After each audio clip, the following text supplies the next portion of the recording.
Hey, we are live today on Tuesday, the 14th of November, 2017.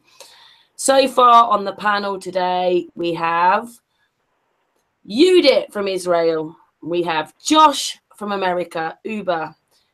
We have Patricia from the UK. We have Artis from Germany. And we have Marlena from Canada. Good evening, everybody. Hey. Hello. Hello. Hey, Hello. Hello. Hello. Hello. Hey, so this is Marlena is going to be talking about some spirituality, and I think Artis is going to show us some. Well, what do you call those artists? Those bird things? What do you call it? Yeah, that's the trick question basically. What is it? Artis is going to. He has shown before, but he's going to show it in a bit. But Marlena, what do you want to talk about tonight as it's spiritual night with a spiritual lady? Well, I was thinking about teaching teaching you guys about these 7 sacred teachings that we have. And it's represented by different animals. But Artis was showing something. If he could do his thing first. He says he can't stay on too late. So maybe Artis just show us this bit of history, and then we'll go back to Marlena and she will talk about the spiritual side of things. Go on then, Artis. I'll present you again because I think Marlena hasn't really seen this and she'd like it. Oh. So I'm just going to present Artis.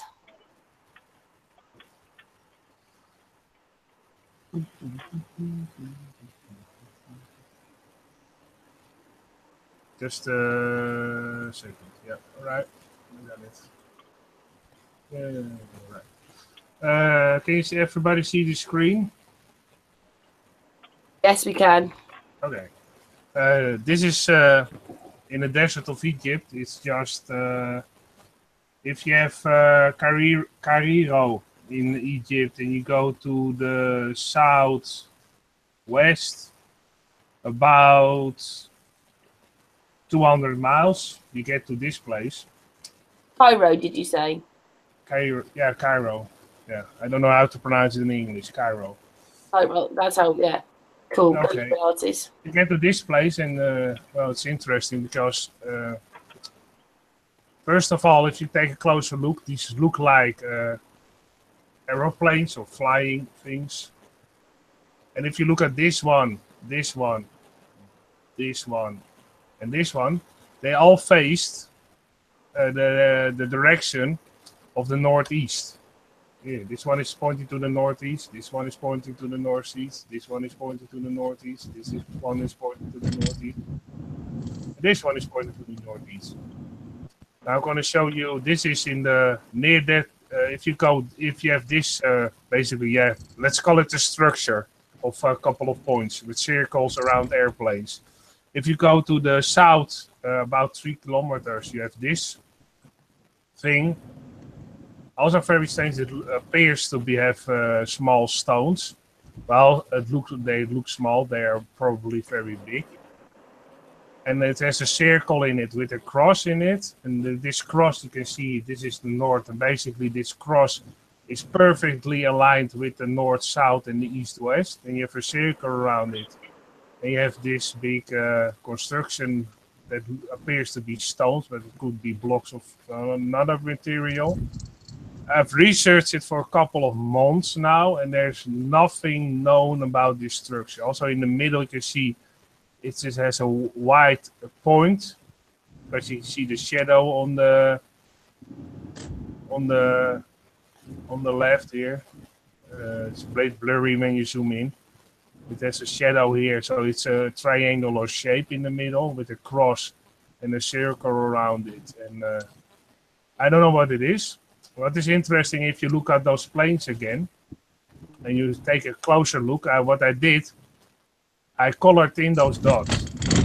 And the dots with the plane, I made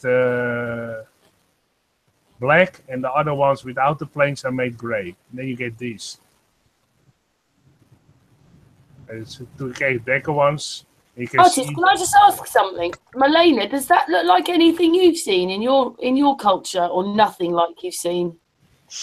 Yeah, I mean, a lot of the geometry I think is the same in all of our cultures, right? Just wondering. Yeah. 1, 2, 3, 4, 5, 6, 7, 8, 9, 10, 11, 12. Yeah. What is interesting, basically, you have here almost that they overlap a certain amount, and here the overlapping is less, and then this one is almost none. And basically, there should be a dot over here with no overlap, but that's not there. And I think it's a strange thing. And they also have those things inside there that look like aeroplanes a bit, but they also could be, you put them side by side. This is without, this from Google Earth, and this is how I colored it in to show you more clear, actually, the circles. And it could be this. This is Quimbia artifacts found in Colombia that you maybe know the story about, that some people think they are flying devices, but if you look at the shape of those, and you go back to those plane-shaped things, they appear to look a bit like those plane-shaped things in those circles. If you look at these artifacts found in Colombia, they appear to have a similar shape. It's just a possibility. I don't say state that it is actually so. It is a possibility. And if I shut this down real quick, I can show you something else to prove that I'm not making up something in Google Maps. Because this is basically, can you see this moving, everybody? Yeah. Okay, that's good. This is basically Google Maps. So here you can see those. This now actually into the north, so you can see those smaller planes are facing all to the northeast. These are those empty circles. It's not. It's a little bit blurrier because they refreshed it with the new photos that are actually worse than the photos they had before. For some sort. And this, if you go to the south, you get that structure, but you can see the photographs. The newer photographs are blurrier than the older ones, so that's strange. And you can basically here, put in a pointer so you know where it is. Everybody can also see the degrees probably now. Can you see that the degrees, or isn't that showing? Yeah, it's showing.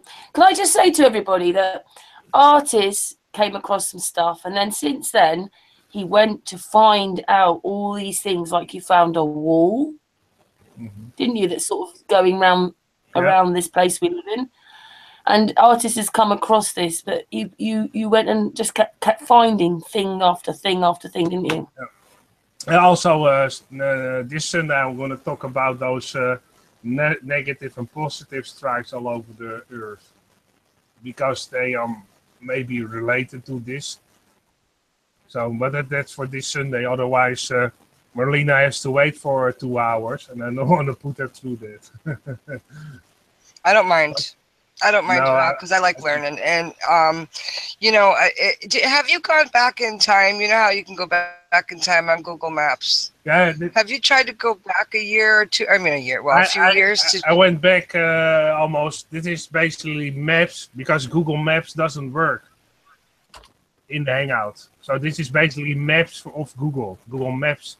And then you can't go back in time. You can do that on Google Earth, and Google Earth doesn't work in the Hangout because they changed it, and therefore I can't show it anymore. So I have to do it in Maps, and then you can't go back in time. But if you go back in time on Google Earth, about 20 years, it's still there, the same way.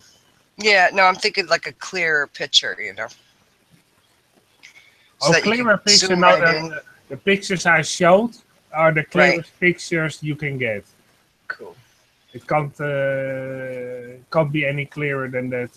And what I also try to find is any actual pictures of people who went there, but there are no pictures. Only the pictures I showed. Some people, one site on the internet mentions these two sites, and also does some other calculation what he thinks it is for, and that's all. So I and only one other guy on the internet has found this place, and that's it. And for the rest, you can't find any videos of people mentioning it. I've looked almost for 2 months. I can't find any pictures because it's actually not that far from the road. So here you have Cairo, and here you have Isa Plateau. And if you go a little, it's not that far away. Here you have cities. And basically, if you from Yudit, you can drive this road, and then you have a smaller bit of a dirt road. If you go really down, you can see the road here. Then you have a side road. Yudit said something. What did you say, Yudit? There's the road. It was Red Sea. Red Sea. Red Sea, near the Red Sea. Is that what you're saying? Yeah. This is middle of the desert. Yeah, you was before in the Red Sea. Yeah. This is basically Egypt. That's right. That's right. I was born there. That's right. Are you? Yeah, in the land. Oh. Yeah, it's Egypt. It's quite in the middle, isn't it, of Egypt as well? Well, you can see this yellow pointer. If I zoom back, it's you can see actually. Well, yeah. If you take whole Egypt, it's somewhat in the middle, a little off to the east. And now everybody can see on what degree it is. 26 degree 32 64 7 north, 30 degrees 39 18 1 east. So everybody can find it. So I always want to show the evidence that it's actually there. Otherwise, people say maybe, hey, you photoshopped it. It's not a real picture. So that's why I showed it, to show everybody. Nice globe there, artist. Yeah. Yeah. Is that it? You finished showing now? I mean, you've shown that. This is the short thing. Otherwise, I will talk for hours about the other things. But basically, they are more into history. So I will do that Sunday. So now Marlena can talk about her subject. Right? I don't mind you talking. That's fine. It will take forever, and I also have to get up very early in the mornings, 6:30, 5:30. So I won't stay on that long. So otherwise, I get way too tired. So therefore, I will do it this Sunday. So you can now do your presentation and everything. Okay. Thank you, Artist. Thank you so much, Artist. Yeah. Go for Marlena. Artist, I have a question for you. Quickly question. Okay. Google, it's incredible machine. So So if you ask the correct question, maybe Google give you the correct answer. What I mean is, if you ask Google instead to give you the details on the ball, so you ask Google to give you the details on the flat earth map. Huh?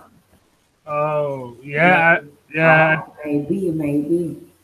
Yeah, I will try it in all kinds of ways if somebody has an... Yeah. Because I typed in rectangulars in Egypt, strange rectangulars in Egypt, planes in circles in Egypt, Egypt in plane circles, and every different kind of word. But I got basically one site with also pictures of that with other calculations, and that was it. So maybe I have to Yeah, that's type right. it in another language. So if you have another language, so maybe you can type it in your language, and then you Yes, will get more results, because I type it in English, German, and Dutch yes, and French, and then I get nothing. sure, for sure. Yes, Yeah. And maybe if you type it in your language or another language, or maybe in Native American, you get more results. You yeah, never know. yeah. It was very interesting. Yes. Yeah. Marlena said she was be right back. She's getting something. What's happened? Sorry. Oh, Marlena typed in the group chat, be right back, so she had to get something, maybe for a presentation, who knows. Yeah, I'm here. No, I had to, because I had to, I have to bind up my knee, right? So, okay. Oh, still a wounded knee. Yeah. Yeah. Hope it takes a while for it to Oh, well, what happened was I hurt myself, right? yeah, but you felt very I bad fell. because yeah, but you Oh, probably hurt yourself very bad because it takes a while yeah, to heal. Yeah. yeah, and they're going to end up cutting it open, and yeah. Anyway, that's another story. Okay. Next time. Well, Another it's time. gonna Another be a few time. months for me before I'm back on my feet, right? Oh, okay. Let's hope that it heals perfectly again. Yeah. Okay, go ahead, Marlena. Hang on a second. Hang on Oh. a minute. Oh. Go ahead, keep talking, artist. I'm just waiting for the little boy's mother to come help out with him. Oh, okay. So that he doesn't make a lot of loud. Well, he's not really loud, but some people don't like the sound of children, I guess. So Well, I like the sound of children myself, but me too. I don't have a problem with it. well, that's fine then. And it seems all right. I just don't want. Yeah, it seems okay. See, he doesn't realize how loud he gets because he can't hear. So Well, sometimes children are enthusiastic and they are a little bit louder because of that. And oh, they're a big deal. yeah. Oh yeah, they're a big deal in our community. They start learning these sacred teachings between as soon as they're born, they start learning this stuff. Yeah. We're doing one Friday for children 0 to 5 years old on these same teachings that we're going to talk about right now. Okay, interesting. So what we have in our community, well, in almost every, well, I shouldn't say almost, in every Native community, they have the 7 sacred teachings. And now a lot of non-Native people are taking on these same teachings to apply them in their own lives and to teach their children and their communities, right? A lot of the churches and stuff like that also come here to learn these things so that they could, pass this kind of wisdom on to people and this kind of a learning, right? So our basic virtues that we have, and they're kind of a law for people to live a full and healthy life. You got love, respect, courage, honesty, wisdom, humility, and truth. Okay, that's 7. So each of these sacred teachings, we represent them with different types of animals. So then you take each one of these traits, right? And then you apply them to your life. And you'll have the fullest life you can have. So first we have love, right? Love is represented by the eagle. And the eagle represents love because of its unique relationship with our Creator. The eagle has the ability, and I'm so sorry, you guys. I'm like stuttering. To fly the highest of any creature. So they're the ones that are the messengers. They're the ones that the Creator is closest to out of all the birds. And we teach by the eagle because the eagles are loving parents. And they're really good teachers to their offspring. So they teach that love and respect, the love part. And I don't know if you guys ever seen it done, but I live where there's eagles, like the big bald eagles, the huge ones. And I watch them, and it's always in the springtime when they have their new babies. And I watch them teach their babies how to fly. And they're not like regular birds where a bird will just kind of knock its baby bird off of a thing and make it fly off of a branch. Eagles don't do that. Eagles will put wing to wing with their baby. The mother and the father will put wing to wing with their baby and guide the baby. And it's the most amazing thing to watch. And this is how they teach their children how to fly. It's really cool. Yeah. And they're very loving. And an eagle mates for life. An eagle, when they find their mate, they mate for life. That mate dies, they do not look for another mate. You know? So our true love, right, is to know the Creator. And our first love is the Creator. The mother of all children, or some cultures say that it's a father of all children, but us it's a female entity kind of thing, or a female energy, because that's the giver of our life. That's the giver of all life. So love given to the Great Spirit is expressed through yourself, and then if you can't love yourself, you can't love anybody else. So you have to love yourself first and foremost, right? So the eagle was chosen by the Great Spirit to represent this law. And like I said a little while ago, it's like he's the closest one. So when, say, a native person wanted to give a message to say somebody, they would try to speak to an eagle that way. Back in the day, they used to do that too. They used to try to give the messages to them so they could fly up high and tell the Creator when the Creator's quite, doing other things. Because, people seem to think, and really cool thing about eagles, you guys, sometimes you'll have your imagination will like click off for a second, and it's like you could see above you or above the land you're in. Sometimes you are doing a seer thing, and anybody can do this kind of a teaching. Like it's like you're seeing through the eyes of the eagle flying above you. When you are using your abilities to your fullest, then you'll be able to do this kind of interesting things. Just 1 second, Karen, I'm still presenting. You can turn that off, otherwise they only see my icon. Yep. Go ahead. Okay. So it's important for everybody to acknowledge that love is a big part of spirituality, of course, but I have to say it. So the next thing we have is humility. And what represents humility with us is the wolf. The wolf has its given nature and devotion to protecting and working good for the wolf family, for its own family, and the welfare of this pack. So this is teaching us that our family does come first. Blood doesn't always mean family for us. So it's your pack, your own personal pack, that you feel that's your pack. And they show values, and it's amazing. They are not like a dog. A dog will go around and hump everything and do this and do that. A wolf doesn't do that. A wolf is another animal that mates for life. And what's really interesting about wolves is when they hunt, when, say, the alpha male brings back that meat, it won't even eat until the whole pack is surrounding that meat, and then he'll eat. He has a lack of arrogance, and that is a big lesson for a lot of people, is not to be arrogant, to be humble, to have that humility inside you.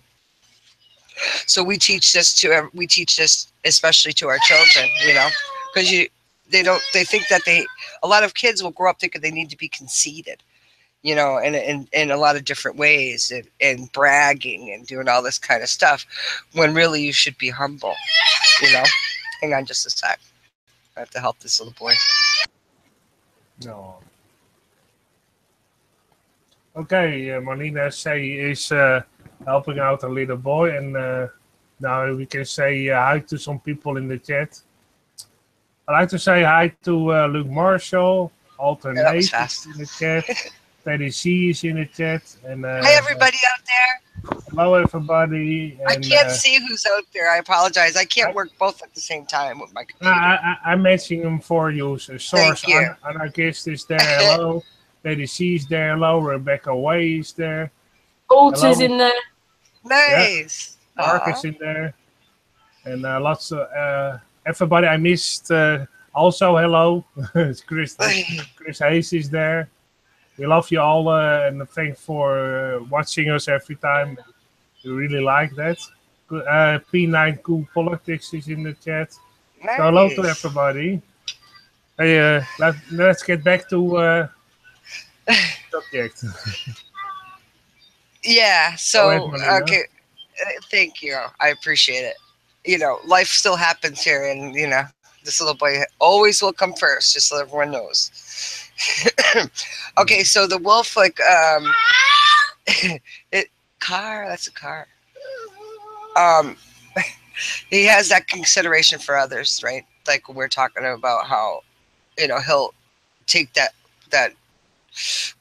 meal that he just got for his people. I say people, you know, quote unquote people, his wolf pack.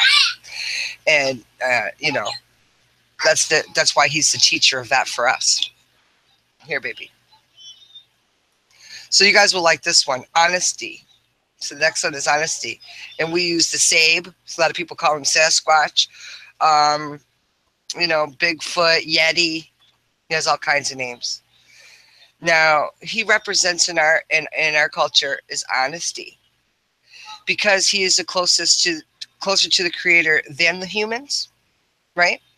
Because he walks among us to remind us that the creator's wish for us is to remain true to our natural forms. You know, and that regardless of what he is or she is, we have to be accepting, right? So that it's all about honesty. So a long time ago, there was a giant called Kitsabe, and that particular Bigfoot used to hang out with people, and he used to teach like all the laws that from the creator for people to be honest, right? And the highest honor that was bestowed upon us was there walks an honest man and he can be trusted, which the honest man, which was Kitsabe, right? So to be truly honest was to keep the promises. You know, keep promises. If you're going to make a promise, you keep it. The creator kept a promise to us. You know, we're the ones that break promises.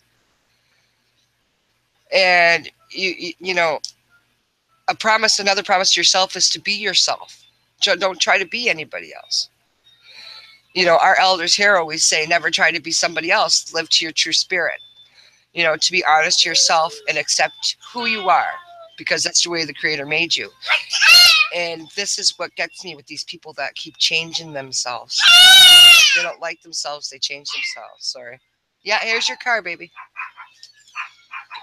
Sorry, guys.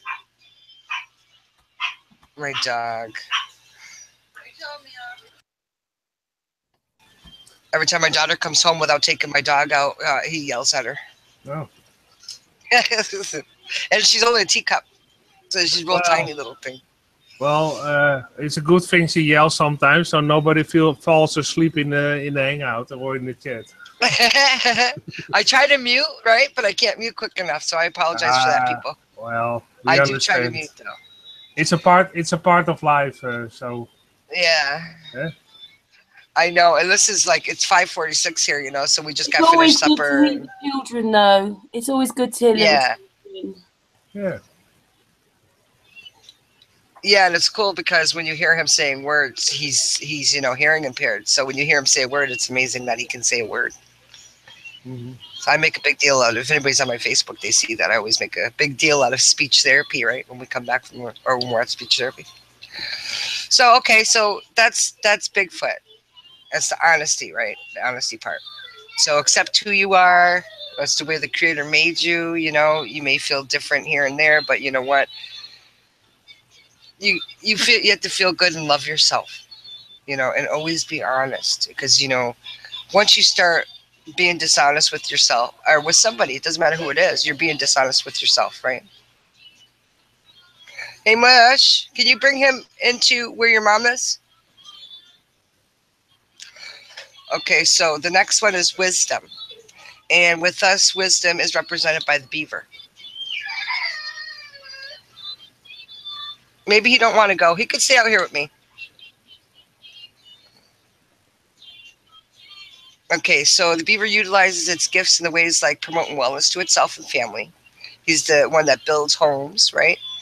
The creator gave the beaver real large teeth and the knowledge to how to build and positively impact his environment. So if he needs water, he'll build his house so that the water streams around his house. You know, this annoys a lot of people because it bothers their like fishing holes and whatever, and a lot of people will tear down beaver dams because of these reasons. But you know, just think how smart a beaver is. Have you guys ever seen how a beaver dam is built? I mean, they're incredible.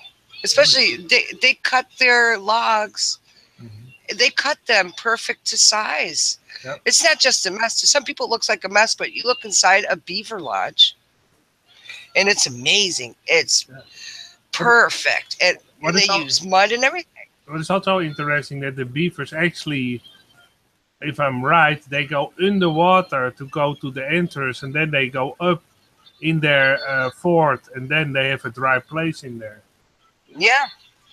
So that's a very ingenious construction. So they hide their entrance underwater so they can get in, because they know the entrance, and then they have to swim underwater to further up the entrance, and then they have a dry place where they live in that near that dam in their fort. It's called a fort in German. I don't know what the name actually is for that. Same thing. Right. Same word. Okay. Yeah. So the beaver teaches his babies. Like he'll have his babies right there, and he teaches his babies how to build, and he makes them work, and he teaches them to use their teeth, you know, because you know their teeth will keep growing if they don't use them, and if their teeth keep growing, they'll be useless, you know, and it'll make it totally impossible for a beaver to sustain himself if he never uses his teeth, right? So this is why it's the same to be said for us as human beings, because if you don't use your spirit will grow weak if it's not fulfilling its use. You know, when it's used properly, all our gifts contribute to development and peace and to be healthy within ourselves as a family and within our communities. You know, people lose that somewhere along the way, you know, their spirituality. And I'm not talking about religion. I'm talking about spirit, being a spirit. You know, us being spirits, having that human experience right now. A really good teaching tool for that would be to ask somebody, you know, what was the biggest teaching they had in their life? Was it somebody teaching them how to use their hands? Or somebody teaching them, you know, something, say, how to draw, or how to play a musical instrument, or how to write? You know, a lot of people, there's this one person that sticks out in their head, a certain teacher. It doesn't have to be a school teacher. I'm talking about a teacher, somebody that showed them something. And then you'll see this look come upon them. And it's the spirit. And then you tell them, you know, this is how you can reconnect somebody back to their spirit. Because you'll even see it come across their face, because they'll remember that teacher.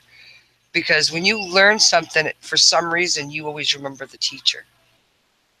You know, and you ask anybody something, and they say, oh my God, yeah, so-and-so taught me that, you know, and everybody does it. So yeah, the beaver is wisdom. So the next animal is courage. I mean, the next word and the next teaching is courage. And for courage, we have the bear. So of course, the bear represents, in just by looking at him, you know, he's strong. So it's strength. And the bear has a natural ability to overcome challenges.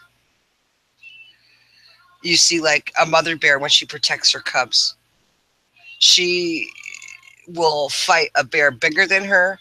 She'll fight packs of whatever it is that's coming towards them. She won't give up. And the mother usually wins because she has her courage. So to teach this to people to have courage to... What, Bubba? What, baby? What happened? So, sorry about that. He goes by, gets a little mad, keeps walking, you know.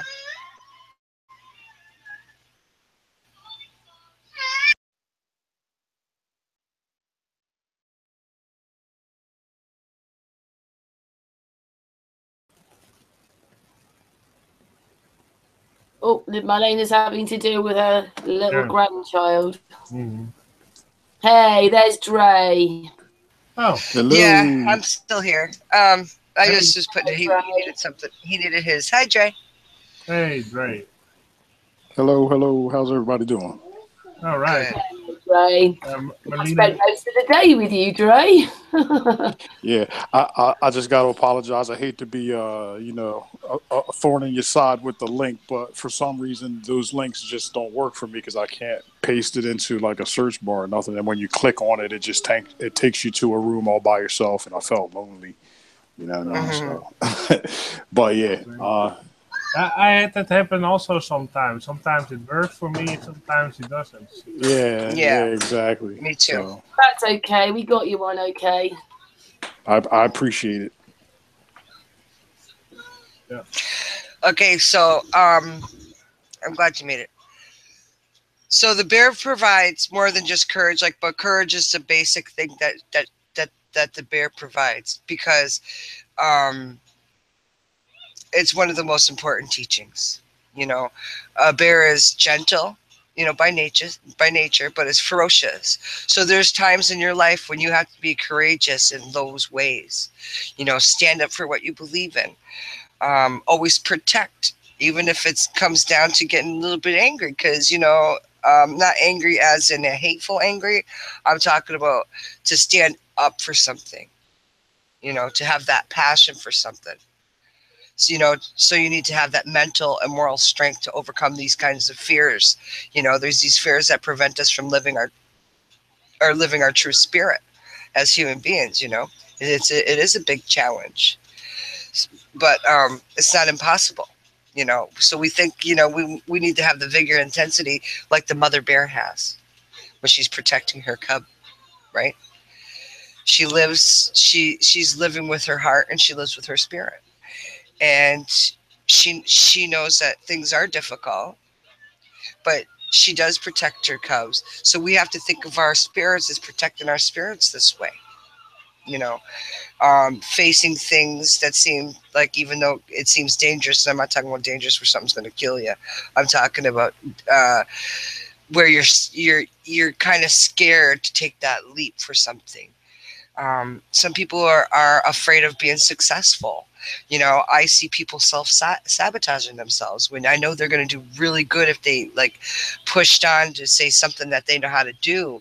But at the end of the day, they'll turn around and stop themselves because they're afraid to be successful. You know, that's dangerous for your spirit because you keep holding yourself back. And, you know, and then after a while, you're going to look at yourself as a failure, even though you've never moved forward to try this specific thing. Right? So courage in the bear is very important. So the next one we have is truth. And for us, the turtle represents truth. So, you know, in the beginning, it said with the creator and man was given the seven sacred laws. We talked about this. We talked about, you know, us living on Turtle Island, which is flat. This is our flat plane we live on. Okay, so we get the grandmother's teaching. She was also had that same back of a turtle look, that same, you know, our lands being specifically in 26 hexagons around us. This is what it looks like. our grandmother teachings and our grandmother, when we say turtle, and I'm saying it with quotes, was another plane like ours, right? We're on Mother Earth, but she had a grandmother. So the turtle, you know, we have on the back, we have the 13 moons. So what you guys, what we're working on actually right now, a map of this. I was talking to Dre about it yesterday, but they have the 13 moons and 13 suns. And the way that these move are like gears. And this is when people ask you questions like, well, how does this stuff move? How can the sun move? How can the moon moves? Well, what happens is when the sun goes around to a specific part where another sun is, and I'm talking about, you know, when you look at our specific map, we have our sun, right? The one next to us has theirs. So when their sun and our sun get quite close together, they're negative to each other. So they push off each other, and that keeps spinning our sun, our disk, right? It keeps spinning it. I shouldn't say spin because that's like a no word in our flat world, but for it to keep moving, right? They push off each other. So ours keeps moving in the same direction. The other one moves in a separate direction, and there's 13 of them. So these are all moving together in gear, like if you think about looking at this stuff from above, right? That's what you'll see. It looks like gears all working together to keep each one of them moving. And it just keeps like going an like that. astrolabe. It's so simple, you know? Yeah, exactly. So That's to know pretty the cool. truth, yeah, so know the truth is to understand of all these original laws that were given by the Creator to remain us faithful to the laws, to ourselves, to our communities, to our families. But the most important is to our spirits. You know, you have to take care of your spirit. Remain true to yourself. Don't lie. Don't, you know, that kind of crap. So, you know, Mother Earth represents our truth. The 28 markings also, and the 28 pieces of lands, right, represents the woman's body also. Because those cycles of the moon, you know, so each one of their moons that move at the same time, it all represents like the woman's moon cycles. You know, if us women are all in the same room together, you know, our same area, living confined in one area in a house together, what happens? We all sync. It happens no matter what, and it's the most oddest thing, but it happens. We all sync together on our moon times. Also, the turtle shell represents the body. You know, and it was created by our higher power. Mother Goddess created, you know, we talked about this before, creating, you know, the creator, and then the creator creating mother, the mother, right? Turtle. So it's truth. That one's truth. So then the next one we have is respect. And the animal we use for respect is the buffalo. The buffalo is the animal that's lived here the longest. We don't have dinosaurs in our culture. There was no ever any dinosaur bones found here. So wherever these people are finding this stuff, I have no idea what that's about. But I know for us and through all the North America, all of it, the oldest animal is the buffalo.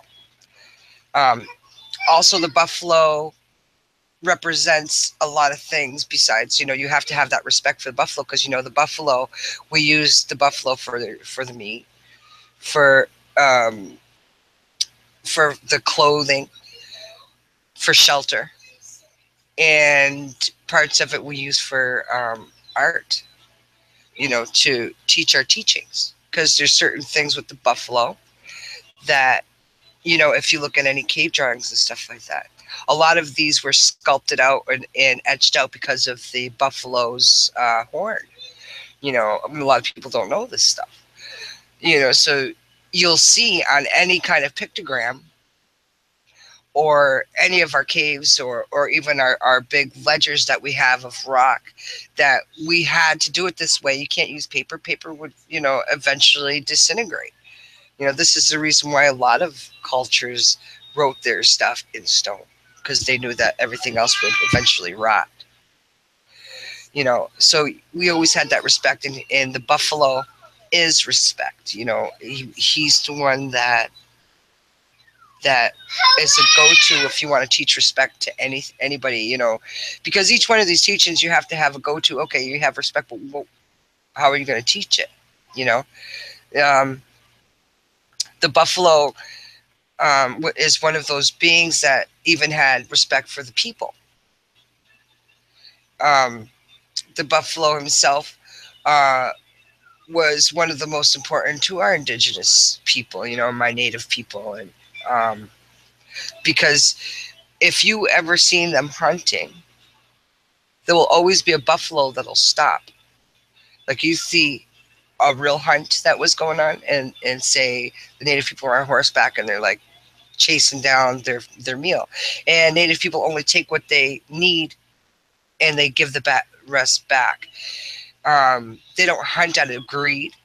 Like even when we go fishing, we'll fit, and we still do this. We still practice conservation here. When you go fishing, we don't take all this fish. We just take what we need and leave the rest. You know, we have a fishing weir. The fish come in. We take what we need for supper, or for what people need for supper, and the rest we just leave because, you know, other animals need it. So, you know, the buffalo was is the animal that taught us this stuff, like how to be sustainable. If you eat everything up, you're not being very sustainable, you know. So when they're on this hunt, there'll always be this one buffalo that'll stop. And you might even see it when they're showing certain movies when they use real buffaloes, you know, just running with the buffaloes. Like they didn't hurt them, but they would run with the buffaloes to do these certain kinds of movie shots. You'll always see this one buffalo will stop because that buffalo sacrifices himself. Because, you know, and it's not the weakest and isn't anything like that. It's pretty good. And it's just one of those things that happen, you know. So yeah, so that the buffalo is one that represents respect. And those are the 7 teachings. And I'm going to do a video on these same things. I've been working on it. Actually, we're doing this in our community right now. Because we're teaching the children. Like this time of the year, we teach the children. So every year at this time, we do that. So that's what we're doing at this moment. But yeah, those are the 7 sacred teachings, Karen. And everybody. Was it too fast? No, thank you, Marlena. I was just muted. I couldn't get the button off quick enough. Yeah, very interesting, Marlena, about all those teachings about animals related to certain teachings of your culture. Yeah. And also, that picture that he has up there from Leonard Peltier, Leonard Peltier was one of my mother's best friends. And I say was because my mother had passed on, but yeah. Just for the record, I would like you to tell the story because I think it's a shame that he's now in jail for almost 40 plus years for a crime he didn't commit. It's ridiculous. Yep. It was the FBI that committed the crime. Yeah. And they framed Leonard Peltier. And this is when we lived in Connecticut. And his mother, her name is Virginia. I remember the day they put him in jail. And she was crying. And yeah, it was FBI that set up this man, this Indian guy, and said that he committed this murder that he didn't. And he was a huge activist for the rights of Native Americans. Yeah, him and my mom actually they were the co-founders of the American Indians for Development. My mother was Joyce Peter Paul, and she was called Bear Paws, but like our clan name is Bear Paws. But yeah, my mother was a big founder of these. But American Indians for Development and American Indian Movement was my mother. So yeah, it's a shame. And there's still people still trying to get him out. Oh yeah, and he isn't the only one. There are also other Native Americans, but he's basically the one that love you. Yeah, he's the one that is the longest in jail for. I think almost because the next reviewment of his trial is in 2024. So that's far away. Oh wow, Yeah, arrested that in, is ridiculous. yeah, because he's now in his 70s already. He's now 73, so he has to wait about 5 years. Then he's almost 80 years of age. So they try to postpone it as often as possible because they don't want him to get him out of jail because he was coming up for the rights of the Native Americans, and he was doing peaceful protests all the time, and he was not harming anybody. All peaceful protests just for the Native American to point out that a lot of land was stolen from them, that they were doing illegal oil drills near the Native American land. He was basically putting a finger on that and making people notice that. And the government didn't want that, and therefore he was framed of a crime he didn't commit and was sent to jails in the 70s. So he's now in jail for 40 plus years. I think it's ridiculous. So every time you're on the hangout and I'm on the hangout, I will show the picture. As a sort of a protest. Because that's cool. I think it's a shame that somebody's that long in jail for a crime he didn't commit. It's ridiculous. It is ridiculous. All because of this color of his skin. You know, we And- see it all the time with all kinds of cultures. Oh yeah. You know, they throw them in because of stuff. But you know, the FBI killed. You know, it's so ridiculous. You know how everybody knows. Every single person over there knows he didn't do it. Everybody knows, but they won't let him out of jail. Well, even the cast, I saw a picture, even the cast of the Star Trek did a protest. Other well-known celebrities did a protest for it. John Lennon had basically a shirt with Free Leonard Peltier and other stars from the 70s. Yeah, but you see, now they won't let him out now because it's more like a mockery now. Well, we're not going to let him out because, you know. It is basically almost the same as Nelson Mandela. He also got free at a very old age. But because there was a lot of protests and there was going more protests. Therefore, they only had the choice to set him free because it basically was ridiculous that Nelson Mandela was still in jail.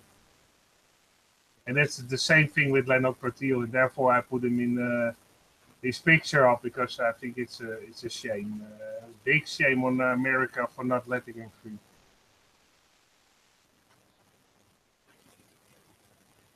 I had hoped that when Obama was in office, because he's also a bit of a.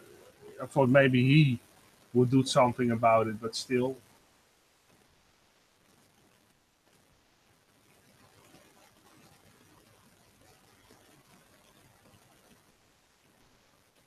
Is everybody still there? Yeah, artists, I'm here. I'm just muting because people are talking. My daughter's having a bath, so you can hear the bath water running. Yeah, because sometimes my headphones shuts down. But I think Dre knows also a lot about probably African Americans who are in jail for a crime they didn't commit. Oh yeah, sorry. Yeah, I mean, I know enough to be able to say that there's definitely something wrong, especially when you take into consideration the demographic as far as how many of us actually make up the population in the United States versus the amount that are incarcerated. But then that's just kind of, you know, it's kind of set up that way, but I kind of liken it to, you know, I use myself for an example. You know, I maybe I didn't have it as bad off as some people that grow up in, you know, whether you want to call it the ghetto or whatever. But at the same time, just because somebody sets a trap in your front yard doesn't mean you have to step in it, you know.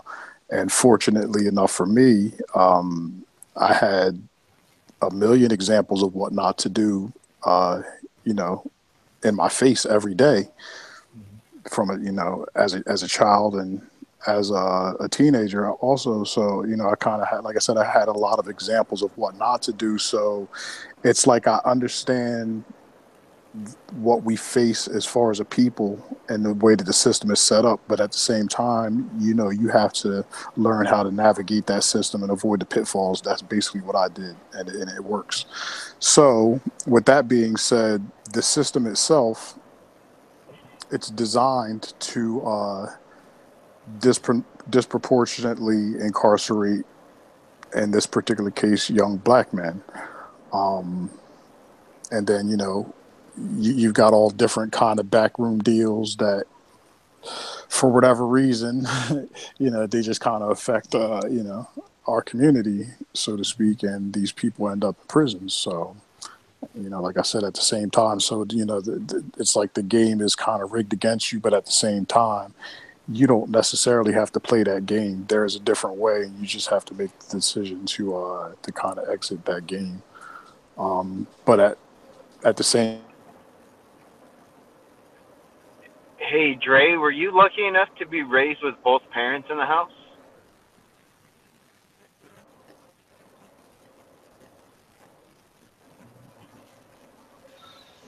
You fell I out, think, Dre. Oh, he yeah, muted. You muted, Dre. yeah, you're muted, right? Or something. Maybe you had something to attend to. Yeah. I'm sorry. A call came. A call was coming in, and it kind of switched over. Okay. How dare them? Go ahead. Yeah. So I mean, I definitely recognize that system, but I don't really put any stock into it because it's something that can it can be avoided. You know, like I said before, just because you're being set up, and at this day and age, you know you're being set up, you need to do everything you possibly can to kind of, you know, keep yourself separated from that. As far as Hey, Obama's concerned, like Yes. he has no interest in doing something like, for instance, given is his Peltier his name? Yeah. Yeah. Like Pelletier. But or hey, Pelletier, Dre. yeah, he's not going to part. Josh was asking you if you were brought up with both parents. Absolutely not. And that's the thing. And like I said, I'm going to tell you exactly how I grew up. All right, and you know it is what it is. I don't have any embarrassment. No, you know, whatever. Basically, I was raised by a single mother. I have a brother. We have different fathers. My mom was very strict, though. Growing up with her was kind of like being in the military. Uh, I'd say by the time I was about 12 or 13 or so, she became a drug addict. You know, she was hooked on drugs, crack cocaine to be exact. You know, we went through, you know, years upon years, 20 years or more, you know, dealing with that. So I kind of come from the bottom of the barrel, you know what I'm saying? But I've always made a conscious decision to not be that bottom of the barrel, so to speak. My mom did give me a good foundation. You know, she was a good person. She just got caught up into some things later in life when she felt like her job was done. You know, as far as raising me and my brother to a point where we could fend for ourselves. You know, and I'll always, you know, be indebted to her for that, for giving me that foundation to be able to navigate life in general. So, but you know, I had every disadvantage, and I think I turned out fine. So whether you're raised in a single parent family household or whatever, or two, it all boils down to the quality of the parenting. Not only does it boil down to the quality of the parenting, it also comes down to the will of the child and what they seek out of life. I just chose to seek something different, and I used those examples in my life, which were negative, as examples of what not to do. And it's literally as simple as that. It's about making that choice. So I believe that single parent households can produce, as far as a child is concerned, that's productive in society or whatever you want to call it. It could go either way. Generally and traditionally speaking, children out of both parent households tend to do better because they have that structure. But it doesn't always work out that way, obviously. So. Yeah. Power to all, power to all those single parents out there that do the thing and give their children a good foundation to spring from. Yeah. Yeah. Well, what I noticed, I went to Detroit on a holiday, basically for the auto industry, also because of the basically the downfall that Detroit went through. But what was surprising for me when I was going to the hood with a taxi, what I see in most bad neighborhoods, liquor store, illegal gun shop, liquor store, illegal gun shop, liquor store, illegal gun shop, liquor store. So therefore, Don't forget about the church. They all got a Also, church too. there are more jails in the United States than there are schools. yeah. But I found it very curious that in the bad neighborhoods they had so The many. churches, they just caught on to what you Yeah, said. and in Detroit, basically the things that the buildings that are still good are churches. They look the best because. And there's a reason for that, and the reasoning behind that is because in many of these instances, these churches are basically preying on these people's divinity, if you will, or their religious beliefs and extracting the money from them. This is why the church still looks sparkly, shiny, and new, and everything else has boards on it and dilapidated. Yep, check this out. People over here, okay, we have of course a church here in our community, which when you go in there, it's mostly all native things. Mm-hmm. You know how you give money and they pass that little basket around and give money? It doesn't even go into our church. It goes into the big church downtown, like the big basilica. And here, our little church is rotten.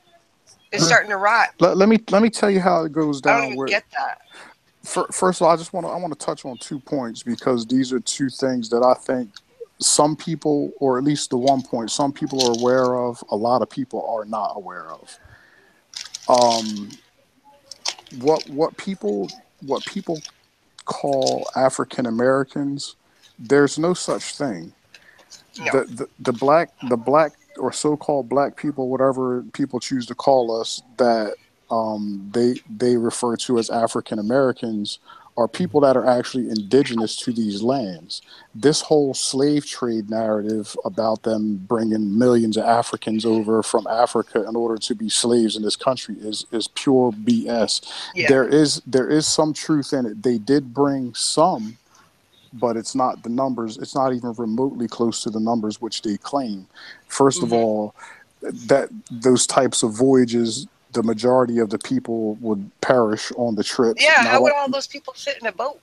Well, this is what I'm saying. It's kind of like if you're a farmer and for some reason you got to move, like 1,000 pieces of cattle. You're not going to stick 1,000 of them on. Not that you could, but you're not going to stick 1,000 on the ship. If anything, you're going to keep the numbers relatively low and take more trips. And it just doesn't add up. Let alone the lack of evidence as far as boats and things like that are concerned. So that's just largely over exaggerated.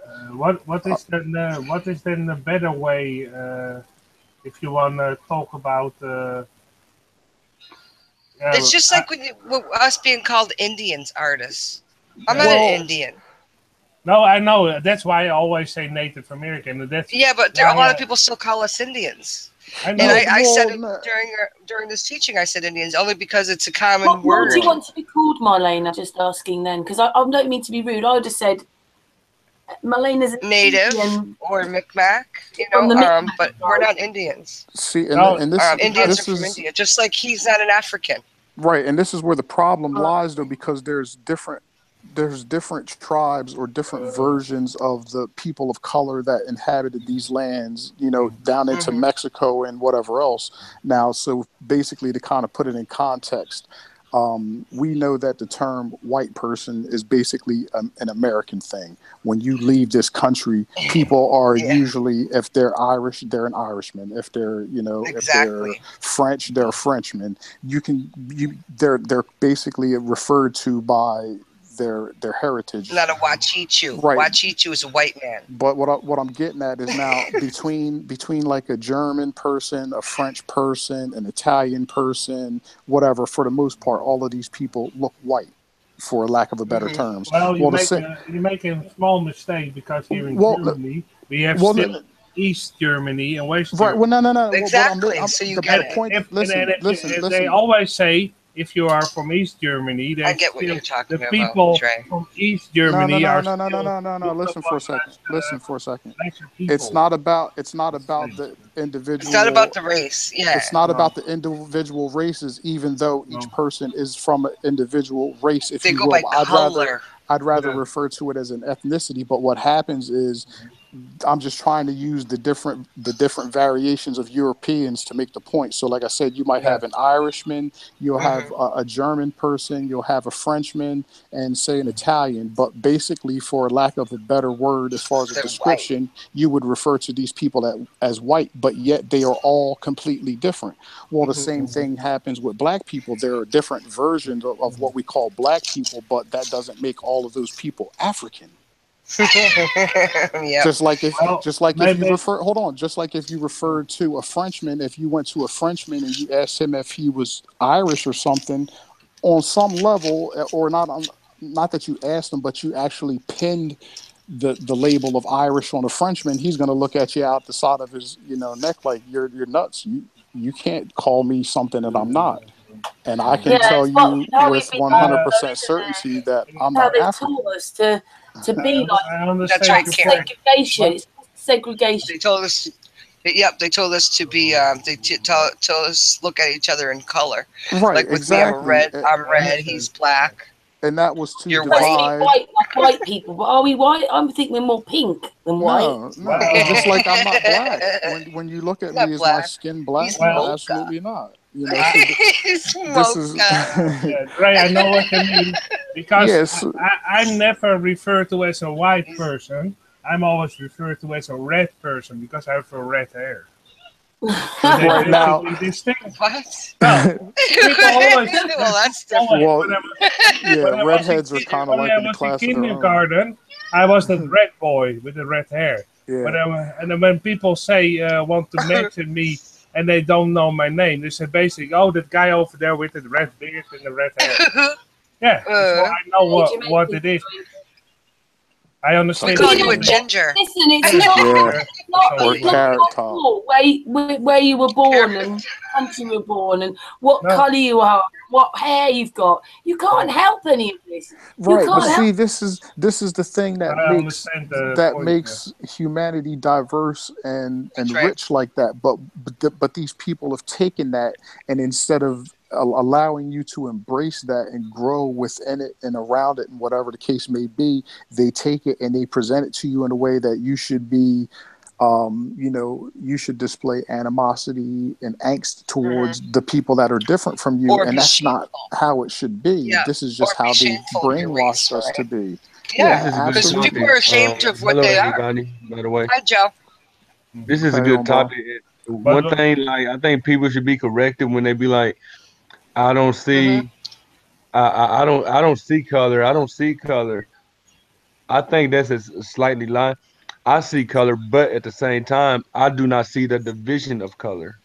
So that's when people be like, I don't see color. I think they should rephrase it. Be like, I don't see the division of color. Yeah, it's just one of those things, like for instance, when you describe somebody, be like, yeah, I'm looking for somebody, a little short, tall black guy, or I'm looking for somebody, a short white guy. That's right there is seeing color already. Rephrase themselves and be like, I don't see division of color. Oh, when you're describing somebody what they look like, that's different. Well, that's different, yeah. But You know, like tall, dark, and handsome chocolate. it's just.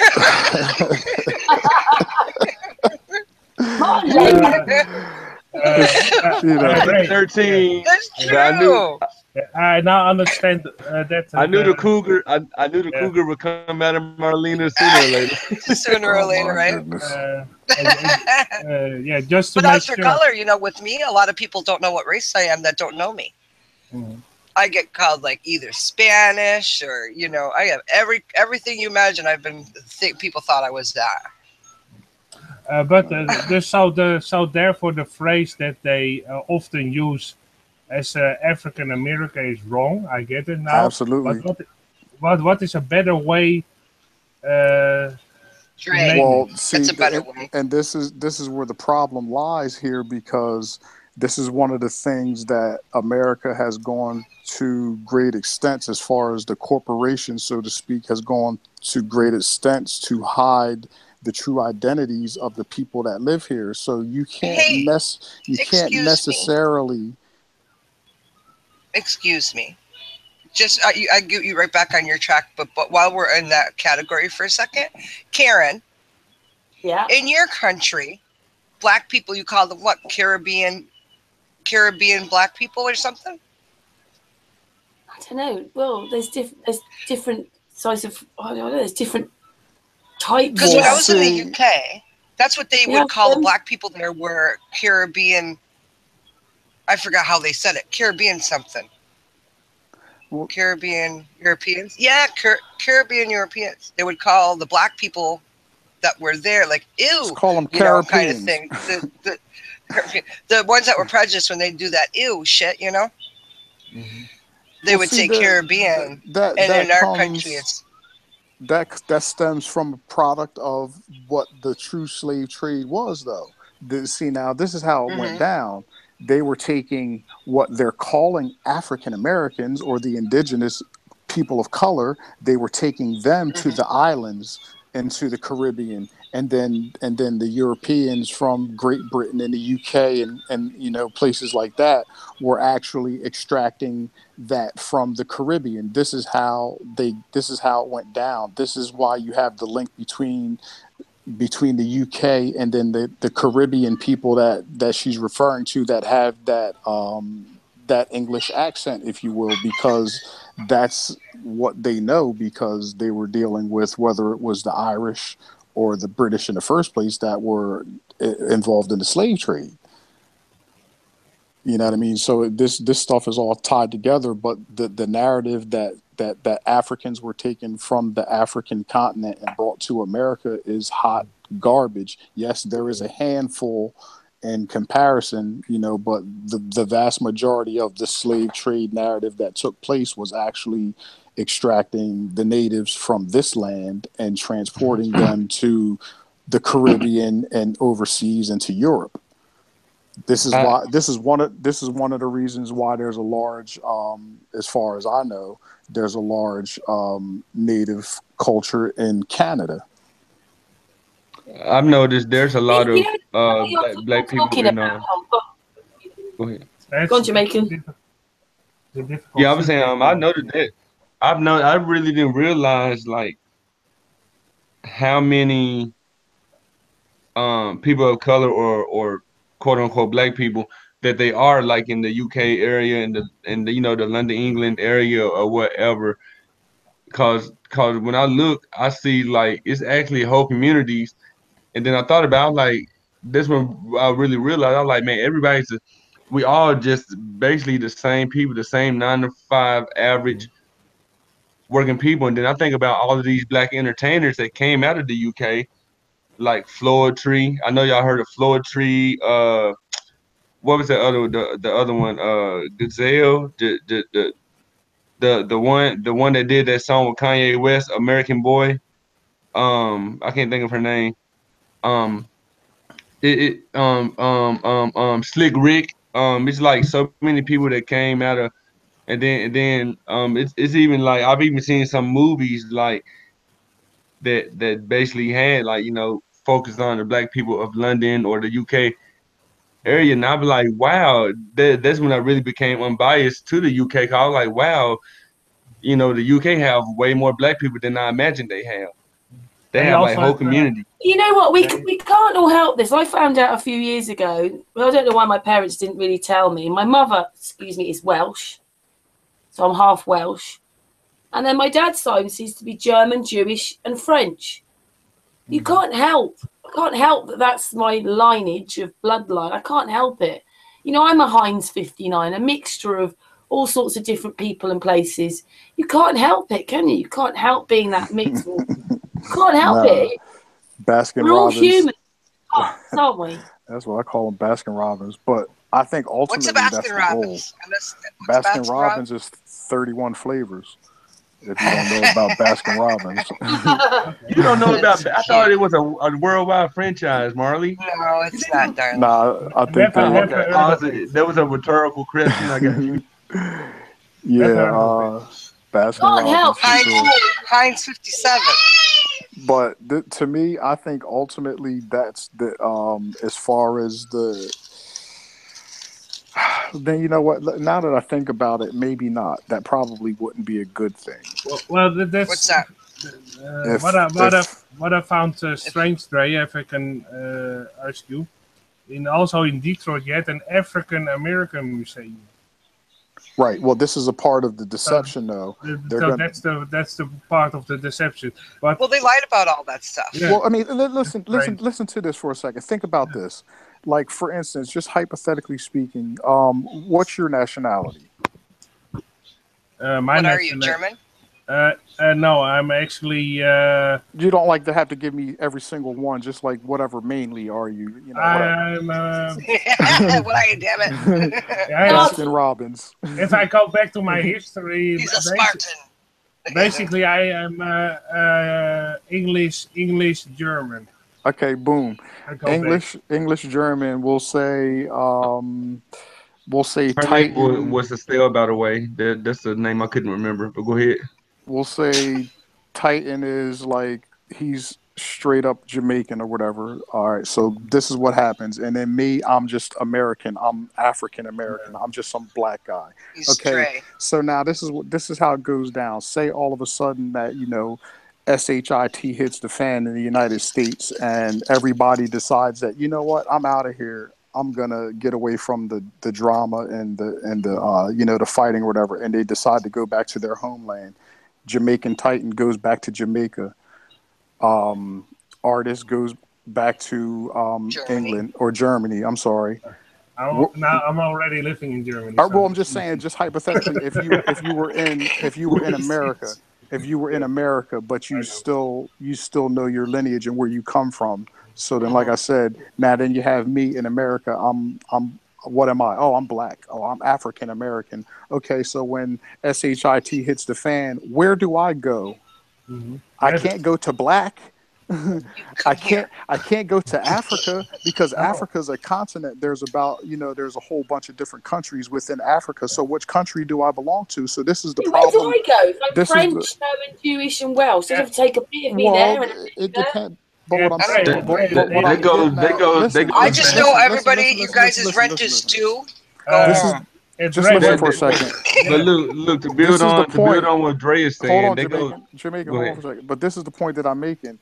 Even though you might not know exactly what you are, where you come from, you do have a choice of 3 lands to claim, so to speak. You can go to France, and technically they could accept you because they know your lineage is French, German, and Irish, or whatever the case may be. That Irishman can go back to Ireland. That Italian can go back to Italy. The Jamaican can go back to Jamaica. But where does the African American go? He can't go back to Africa. Where are you going in Africa? There is no place for you, and this is a part of the deception right there, why they want to keep the people that live in America confused, because they don't want them to understand what they truly are and where they belong. And do you know your heritage, where you are originally from or not? Well, I mean, I do to an extent. He's American. He's from America. Well, yeah, obviously. Okay. But I mean, like, I'm from for America. Instance, my dad is from Jamaica. Okay. I know my My grandmother. dad and his mom and his brothers and sisters. Well, what all they were do born is and they go raised. by what your father does, right? Well, no, Back in the because day, they used to, right? Well, yeah. well, as See, far on as my you, birth certificate, Mm. it says red. My and that's American birth because of your certificate is says that red. because of your father's name or Because something? we're native. But my dad was black, but My but he's native, my dad still got his accent after 40 years Right, living in the but States. He still got and his my but mother that is red Indian. See, this is where they get confused on birth well, certificates. Back, what does your birth certificate say? Does it say see that black? no, it says if I'm not citizen of mistaken, the United States of America with the this seal is on it. this is how it went down. Ask your The mother what says term her birth certificate says, Dre. my mother's birth certificate says black. I'm It says a pretty color. sure, Yeah, that's what I'm right. saying. That's what I'm I'm saying. pretty It says sure that color. mine says It I'm pretty doesn't sure say. that mine says black or African Yeah. American, but this is the problem with that. The term African American didn't even exist until like 1985 or 1986 or something, somewhere in that neighborhood. Jesse Jackson coined it. It didn't even exist prior to that. Prior to Right. that, on a birth certificate, a black person was considered to be Negro. At one point in time, it may have been what they say colored, and then other than that, it was Negro, black. Negro is probably the most legal term that could be out there, but a lot of these vital statistics records are being Without altered. sounding racist or whatever, what is the Huh. difference between a Negro and a Negroid? Nothing. That's just It's the same thing. that's a For real. sign. Well, Negroid. Well, I Just don't know. I don't really know. I just know that Well, I'm difference. about to tell you. No. because I know the This word is Negro what it means is. black. This is what it is. You basically have three major what they call races. I don't agree with races. I think that what they call races are just different ethnicities. But the three major races according to mainstream science is the Caucasoid, which is the Caucasian or the white man. Then you have the Negroid or the black man or the African, and then you have the Mongoloid, which is the Asian. These are your three major races. So these is where these terms come into play: Negroid, Mongoloid, and Caucasoid. This is Okay. where these Can I terms say come something right from. here? Well, I have to say something where you're talking about. In our medicine wheel, we have the four colors: white, black, red, and yellow. Yeah, red, yeah. So And you have three. they're Where's also the red come they're in also on because yours? those four colors are also between the Vedic maps and the ring, like some of the Aztec or Mayan cultures showed. Right, and it's the those four directions also. right, those four colors are around the North Pole also, and this is where they say that we all come from. Well, anyway, this is what it is. The white color is obviously the Caucasians or the Caucasoid. Dre, The black is you never seen what I drew today, eh? I drew that. I'm sorry. What were those Look, colors again? You said obviously red. the What? Negroid. The black is obviously the Negroid or the Negro. Black, red, yellow, and white. The yellow is the Mongoloid or the Asian, and the red is the Native American. This is red people country. This is what we are. This is why when they came here, they called us the copper colored people. We're not African. Bottom line. And it's not a coincidence that red is a primary color as blue and yellow. They're all primary colors. No, they're not. The primary colors are red, blue, the and primary yellow. colors are only red, blue, and yellow. White is a tone and a Those are the only shade. three colors that's only three colors that you cannot mix. Those are the only three They colors say, but that's that you they are guys. independent. What? Those colors are Not independent. everybody's taught You the can't same mix way. anything together. Right. Yeah. Not everybody's White taught is that. actually the lack of color. White is the lack Did you of know color, when you and take black all is the those colors, combination of them all. you get skin Well, tone as an artist? I have a different kind of skin. I have basically freckles all over my body. Right. Because I have red hair, so I have yeah. This guy. And what that is, I was a redheaded, freckled kid, and I was back in the that's day funny. when you go back about 700 years, I was probably burned for being a redheaded child, because back in the day in Germany, when you had a red-headed child, it was basically seen as a devil's child, and a lot of children were burned because they had red hair. Yeah, and it's still you still have how you say that some kind of songs about red-headed children that they are the spawn of the devil in Germany. There are still songs about that.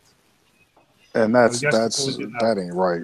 That's a shame. That ain't right. Yeah, that's why I gingers. think it's ridiculous. You need to separate everybody because their color of the hair or their skin or they have freckles. It's another form of ostracization. It's the same thing that they do to, you know, whether it's a different culture or somebody that just looks different. Because you look different, they use it as a tool to divide the people when we should be trying to come together. And you know, that's just what they do. They're sick. That's sick. Even what they do all here. People with hearts, aren't we? That's the most important thing. Even what they do in Germany. Feelings. We've all got feelings. Yeah. Even what they do here in Germany, they divide Germany. You had that big wall in Germany of East and West Germany. And they still, East German people, most people look at the East German people as lesser people. Still to this day, I don't do it but you can still feel and hear sometimes that people from East Germany are looked upon as lesser of a German people, because most of the people in East Germany were poorer and everything, so therefore they are looked upon as lesser people. Still to this day, it becomes less and less, but it's still there, and that's a positive thing that Merkel was our prime minister now, because she was from East Germany, and therefore the whole East German thing that went a little bit away because she was basically voted in as the head of Germany. And therefore the whole East German differences and divided of the East and West between East and West Germany went away a little bit, because we first had our first East German prime minister. So it takes sometimes even a wall. And that's why I think it's stupid that they build a wall in America, because basically what will happen is that you have separation of America and another part, South America, basically. And therefore you get the same, probably the same problem. That, why would you separate the help? You see what I'm saying? Like, because why would you separate the help from America? One of the hardest working cultures is here in America. People always talking about, people always making jokes. It's like this. I said this at work the other day. I said people always making a joke.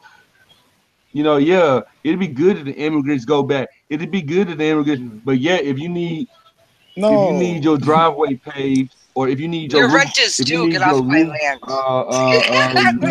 If you need your roof rebuilt or whatever, or if you need this and that, who's gonna call to repair to give you? Who's gonna get called, or who's gonna show up on the job site for your home improvement? The immigrants. You see what I'm saying? It's like a contradiction. Well, they're more. Apart from Marlena, from her native land, most of us are immigrants. I am. This is the thing, and I hope people don't. Well, my family were. I hope people don't take this the wrong way, but this is as plain and simple and truthful as it gets. America, as far as we know it to be today, not the true state of America, but what it come to be is a land of immigrants. Technically, if immigrants had to leave, basically everybody in this country that doesn't fit a certain description would have to leave. America right now, as it stands, has one of the world's largest illegal immigrant populations, technically. So when we start saying that immigrants need to, kind of leave or whatever, and this is one of the things that kind of made Trump so kind of dangerous to the general public as far as stirring up the animosity. Like I honestly believe they have no intentions, whether it's Trump or anybody else, they have no intentions on building a wall between the United States and Mexico. It's not going to happen. They're just doing that stuff and saying all this crap to stir the pot. Diversion. Yeah. They just want to stir the pot and get everybody up in cahoots, up in Yeah. arms. Oh, I hate you because you're Mexican. Oh, I hate you because you're black, and I hate you because you're white. And you know, it's like this is what they do. They ain't building no wall.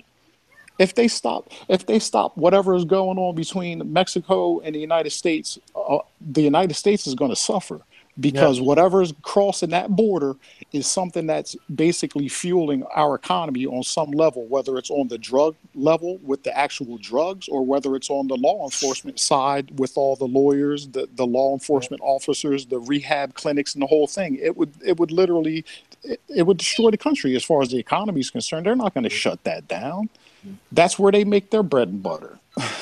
Yeah, you're absolutely right. Even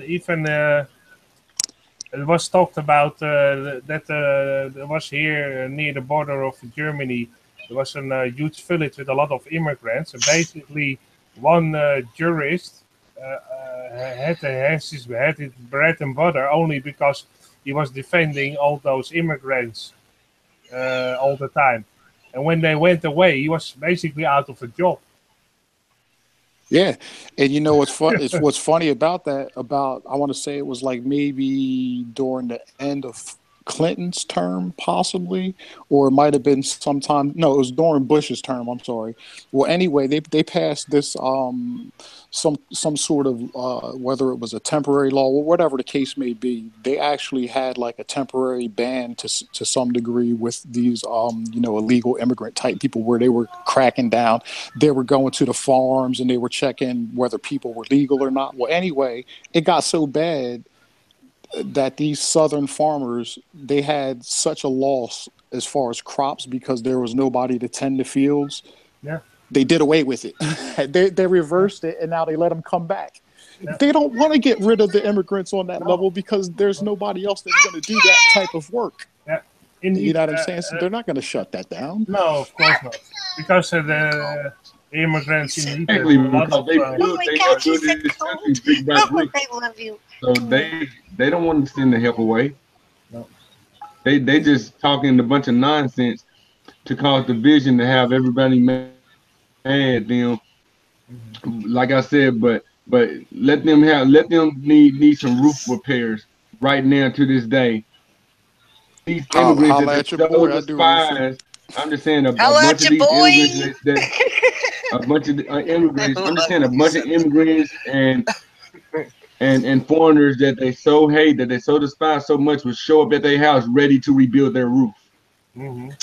I mean, you know that all they've done is taught us division and that. I mean, it's great. Yeah. Look at the countries on the panel. We've got sister. Israel, America, Canada, UK, Germany. I'm from Mother Earth, thank you. and I'm the half and half milk that you pour in your coffee. yeah. Hey, well, look, I'm French. And you know what they've done as well? Like when you're talking about like, this colour thing. Serious, I'm French, Irish, and German. My name's Andre. That's French, and my last name is either Irish or German. One or the other. Andre. It's all about division, though, isn't it? And often now we find out how important, like the Native Americans or Native Canadians or Africans, they're much more important than they've been portrayed. Oh, yeah. Can I answer Dave real quick in the chat? No. Just kidding. I'm just kidding. He said, "What does this guy?" He said, "What's all this got to do with flat Earth?" Now, in my opinion, I believe because we're human beings. That's why. Yeah, exactly. But hold on, in my opinion, I believe that's kind of a biased question because even though we're all flat Earth realists or whatever, we have diverse topics for the simple fact that every panel we join, whether it's here, whether it's Brother Sanchez, whether it's Dredge, whether it's mine, the panel is diverse. Uh-huh. Yeah. It was Sassy or Vegan Warrior. You know what I'm saying? Yeah. And what this has to do with flat Earth is if you don't know yourself, if you're not diverse within yourself or whatever, how can you preach diversity of flat Earth? Mm-hmm. Well, you also what it shows about flat Earth is that it's not just one race that knows it. Even though I was born this way, and I'm a Native woman, I was born knowing the Earth is flat, knowing, not a belief. This is a knowing. We know. And this few weeks, what we're doing is we've been drawing our map. Because it is a time for everybody to have this specific map, right? But because I was born this way, it doesn't. If it was only Native people believe this as a belief or whatever, then there would be only Indians sitting here or Native people sitting here on this panel. So what this proves is it doesn't matter what color you are when you know the truth. Yeah, not only that, and also, Also, if they divide the people and try to, because of they try to divide us and try to make us fight among themselves. Therefore, we can't do a lot of people can't do research and actually know about their history and know about the flat Earth. So that's why they always try to divide people. So and also divide religion and also try to give certain programming on the TV to divide people. So that's all a big diversion. So a lot of people are distracted by that, and therefore they don't look, don't not even have the time to look at the truth because they are distracted by a lot of other things. That's what they try to do. So therefore, it's very good to talk about all kinds of culture, because we can learn from other cultures. We're all pieces of that puzzle. We had that in a hangout with you, Marlena. Basically, somebody was talking about, I think, his culture of the Islam, and it was missing a part of his knowledge, and Marlena had that part of her knowledge in her culture. So therefore, the Native American culture was telling almost the same story, only adding something in a different way, basically on the same story of the Islam, and therefore he could understand better his culture and also what certain things meant. So therefore, because Marlena explained her part of her culture to somebody of who was brought up in the Islam religion, you're right. He couldn't understand better his religion, because a lot of religion and cultures have the same stories. Same only teaching. They are It's the same told in a teaching. different way. Yeah. Same Only teaching, but we just have different names for them because we didn't all speak the same language. And I thought it was beautiful because he was very glad that you told that part of the story. So therefore he could understand better his teachings. Nice. I thought it was beautiful. You remember it probably when it went down. Yeah. Completed it for him. Yeah, you completed. Because he was basically asking Marlena, I'm missing part of my story. And Marlena added her part of the story. Therefore, the story was basically complete. And that was a beautiful thing when that happened. Yeah. And just real quick to add on top of all this, and Marlena actually posted a picture in the back chat that kind of, it's like a map, and then I also posted a picture, which is actually, it's the center I of the believe Earth. Right, it's Mayan. I believe it's Mayan, or it might be Incan, one or the other. I can't remember. But anyway, well, we're all cut from the same cloth, right? Yeah, it's basically depicting the same thing. But anyway, this the one picture, I know you guys in the chat can't see it, but anyway, it's basically a square that's around more or less the North Pole. Is that a pyramid? Well, it kind of is, but it kind of isn't. Makes sense to you? But see, basically, you can see the picture. I know other people might not understand, but basically what you see as far as the X that goes right through the middle, the center, that's exactly. Basically the equivalent. 4 directions, 4 colors. Right. That's basically the equivalent of the 4 rivers that go into the center. The center and right. what people call Agartha or whatever. Couldn't someone share what we're talking about? I can't But hear. but look at the colors though. You got the black, you got the white, you got the red, and you got the yellow. This is why when we talk about things, whether it's on a color of the skin type level or on a cultural level, it's always pertinent in more ways than one, primarily being because the ancient cosmologies represent all four of these, what we call colors, in virtually everything that they did, within their artwork, because these four cultures are part of the whole. One culture is not better than the other. One culture isn't inferior. One is not superior. They're all equally the same. One's not more intelligent than the other as well. Right, absolutely not. We all have the same potential. We all have the same potential. It's just a matter of how you apply it, and obviously nurture and Like, ego alert. No, I'm kidding. Yeah, right. Well, I thought it was so smart. I looked at the back chat, and basically what I'm showing now is that what you were talking about in general. Yeah, it's one of the major rifts that. Yeah, I quickly made a copy so everybody can see what you were talking about now. So we have we have the yellow, right? Nice. That's the east. Everyone knows that's the east. They would automatically think that red represents the fire, but it isn't. It's for us. Okay, I'll teach you guys real quick about the medicine wheel.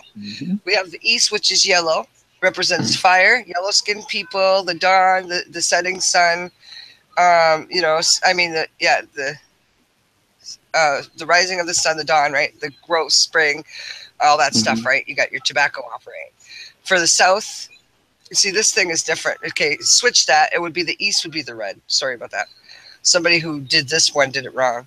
Not what we're looking at, you guys, by the way. Not what we're looking at. But the red is pointing towards the east, though, isn't it? It is east. Red is east. Well, I know. I mean, I said yellow. I didn't mean to say yellow. So that's east. Okay, you said it wrong. That's all right. Go ahead. I'm sorry. Go ahead. Right. It's okay. And then we have the north, and the reason why it's white for a lot with the north is because of the white, the snow, and elders. When their hair turns white, that's an elder. The winter, and then there's all the other stuff that correlates with that. Right. So that's don't air. All our energy come from the north, though. No, all four together has to be together to have our energy. So we can be centered. So the white one has to go to the north? North is white, represents air, animals. Like this? I've turned it around now. And then we have, hang on a minute, I can't even look in the room. Oh, it doesn't do it in the... You can rotate it? No. Rotate it again and flip it. You're never going to get it with that. But look,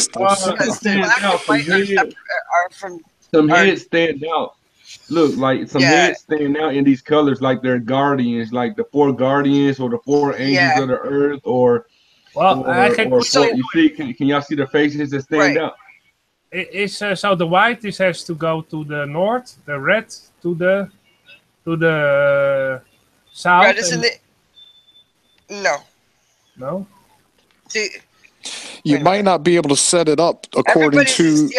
You might not be able to set it up according to the way that the natives set it up, because it's probably different. You would have to take each one of those apart and place them back where they belong. But that's because this comes from a different culture. But the point being with this picture here is you have to have all those to have right. Look at the colors across the spectrum, whether it's the Incan or Mayan culture that created this piece of artwork here, or whether it's a native culture that Marlena belongs to, which are two completely different cultures.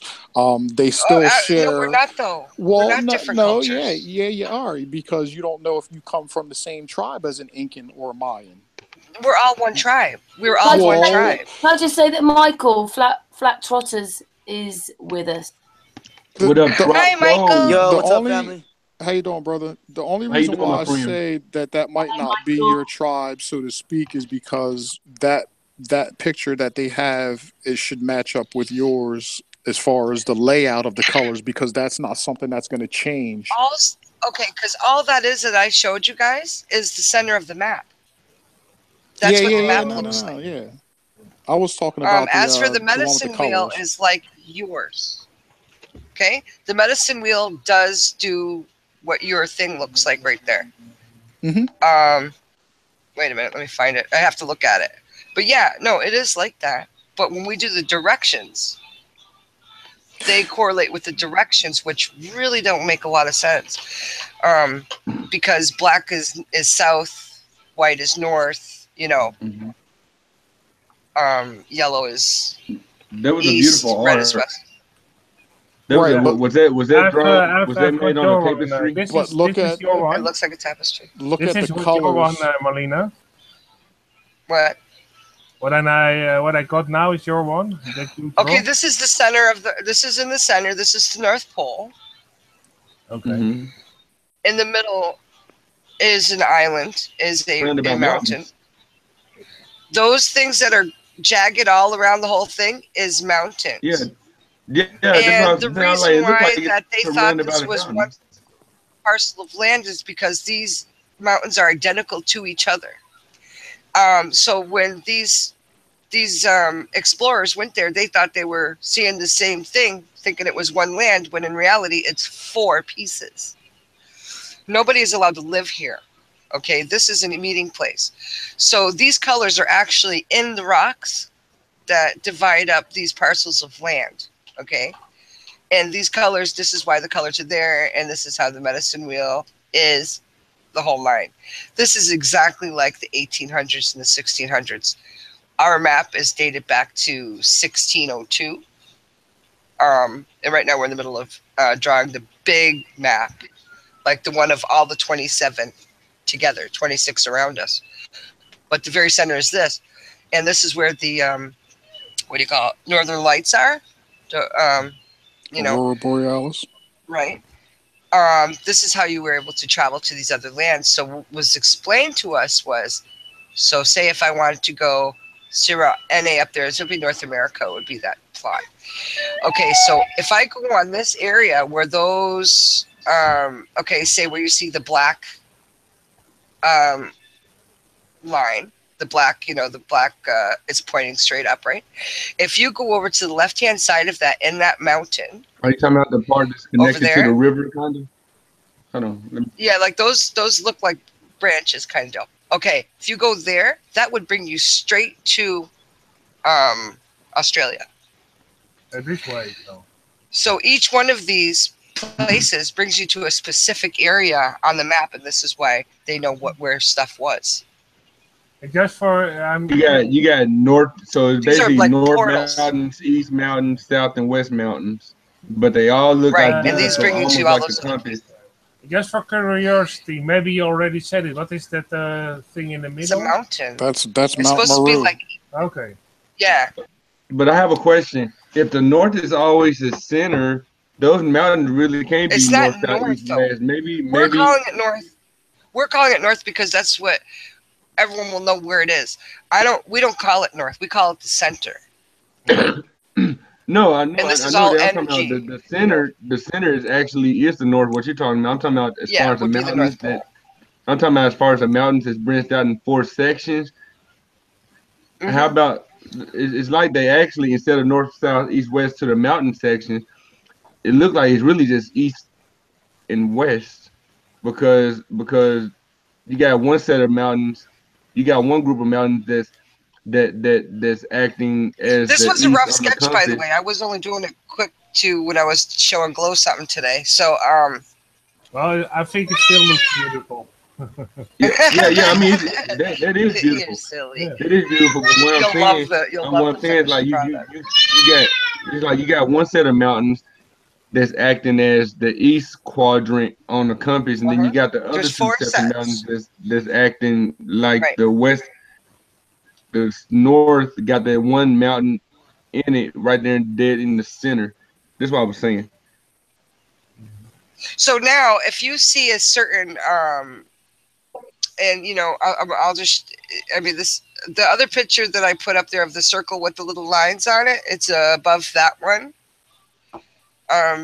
Artists, above that one, you'll see a circle with squiggly lines. Okay, this symbol you guys will see in almost every native culture. every native hieroglyphs, pictograms. And if you notice, it's exactly what the center of this looks like. And a lot of times people were believing that this was a symbol for the sun, but in reality, it's not. It's a symbol for the middle of our center. Is that one that is basically drawn in green? He's so silly. Get out of here. Marlena, I got you. I got you, artist. I'm gonna give you some teamwork on here. Okay, there's a circle with little squiggles on it. You know that a lot of flat earthers will actually talk about a map that looks like that anyway. Yeah, a lot of them do because they know. I put it back. I put another one, the same exact one. But yeah, you guys, all this. Just really quick. I heard that Mount Meru was also one of them Titan trees at one point, and it was cut down. How does that fit into your story, into your culture, Marlena? Was that once a giant tree, the tree of life? And there was giants once upon a time. I find that very interesting. I'll bring that up tomorrow because we have we're still doing our sacred teachings this year. Okay. One more. So artists, I just posted that same one again. It's a circle with squiggly lines. I've seen north south. I drew it real quick for you guys. So yeah, I'm sharing my screen with the other one you drew. Oh, good. Okay, yeah. Just on present artists. Artists, we've got it. I'll just on present artists because I'm presenting. Jamaican. I'll do. So you guys will see this symbol, even without those little roots looking thing. When they try to decipher our stuff, they always write this as the sun, where it's not. It's the center. So this represents spirit, like they'll use it as spirit, like the spirit of Mother Earth, whatever, is in the center, just like our spirit and everything is in our center of our body, right? So anyway, people used to get this wrong and say this was the sun, because it's not. But this is, if you look, that is the center. This is the North Pole, what we would call the North Pole. But I'm sure you guys all seen this. This is neat right here because it also looks like something is pulling on the center. Yeah. I mean, I'm just talking about like some type of energy force that's pulling towards the center, or maybe it could be the center is actually releasing some type of energy force. Well, it is. It's the Northern Lights. It is. It's the Northern Lights. And this is the way they were able to travel. They still do travel that way. They travel, and I think that the powers that be now are using that for travel. And I really do, because why else would that be not no fly zone now? The Northern Lights, there are. Oh yeah, they hiding something. They hiding something, of course. But anyway, they don't want you to see something. That gives off the Northern Lights, and if no one ever seen them, look them up and see what I'm talking about, because they are beautiful. We see them here; they're just beautiful, and they do go in these directions when you look at them. They're like a big wall of beautiful light, and that's the way they used to travel to all these other continents, and not just ours in the area that they allow people to see on our map, but all the other 26 around us. So, but yeah, this is the center. This is the North Pole. In the very middle would be Mount Meru. But like I said, everybody thought this symbol represented the sun because they seen it represented energy. No, it was the spirit and the energy of Mother Earth where we, are. So that's her center. You know what I mean? I'm finna show y'all something, man. It's gonna blow y'all mind. Let me see if I can find it. I actually got this. Is actually drawn. Just remember not to show the hangout, by the way. Just remember not to show the hangout. When he's searching for something, I'm going because I have to get up in about 5, not even 5 hours. I have to get up again. You might as well just stay up with us then. I have to. Yeah, artist playing all-nighter again. I'm doing voluntarily work at the old folks home, so I have to be a little. Oh, you're so wonderful. I have to be fresh, otherwise it will. Because learn some stories. Because get us some stories, artists. I basically love listening to them. Yeah, I know a guy there that was a Freemason, so that's interesting. Wow. Well, darn. I will talk You almost about made me his choke. stories another time. But I'm thank you for it was great in this hangout again. But, Thank you, artists, for showing that work at the beginning as well. Thank you. My pleasure. Got it. Thank All you, right, artist. put something. Big flat Earth hugs I for love hanging artists. out with Big you. flat Earth hugs. Right on, artist. Thanks. Okay. Cheers, bud. Nice All seeing right, you, Let me, artist. guys. Have a great Bye, night. artists. Have a great Good night. night, And see you artists. next Thank you, time. family. All right, I finna stop sharing that one, and I'm finna bring it back up. Let me see. Finna. It's supposed to be uploaded. Finna. What There does it that is. mean? I'm sorry, you guys. He's just so happy. A friend of mine, the Cherokee tribe, she allowed me to take a picture of this tapestry real quick. Yeah, a lot of times Here it is. we don't take pictures, but that's why everything we're drawing it right now. Yeah, well, this was drawn. This is a painting. No. I'm just telling people who don't understand that. How come there's a lot of pictures during ceremonies? Well, we don't do that. You don't take pictures. This is a very disrespectful thing to do, to try to take pictures. And if anybody goes to a powwow at a very opening, when we have our grand entry, it's called the grand entry, when everybody comes in from the east and starts to go around the powwow circle where the arbor is and the drummers, you don't record certain things. It's just part of it. Yeah. Oh, I never realized that. Are y'all able to see it?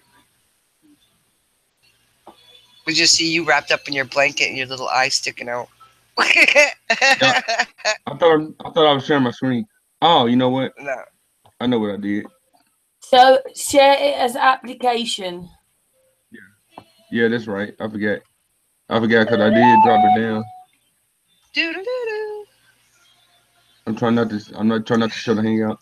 Karen, did I go through the teachings too quickly? Yeah, maybe a little bit. Okay. I mean, you can talk about it a little bit more. There it is. Can y'all see it? Wait a minute. We'll just do this picture. We just got your icon. Walalingwis. Really? Walalingwis. I said thank you, son. It's Walalingwis. Gwis is son. Walalin is thank you. Oh, it's quite a nice piggy. That's so nice. I might have that same blanket. Yeah. That's a rug, right? No, it's a tapestry. It was drawn on a tapestry. A tapestry. I might have that same picture. You got that? What you call it near the mountain? It was passed down. Mount Meru. It was passed down, and she even had something like this, made in beads or whatever. Mm-hmm.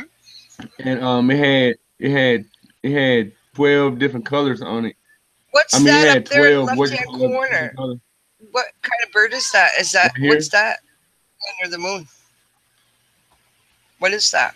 Or does the moon have wings? That's questionable. I thought it was, at first I thought it was making a Bible reference as Lucifer getting cast down by lightning through the dome. Well, when you look at the wing, that's an eagle's wing.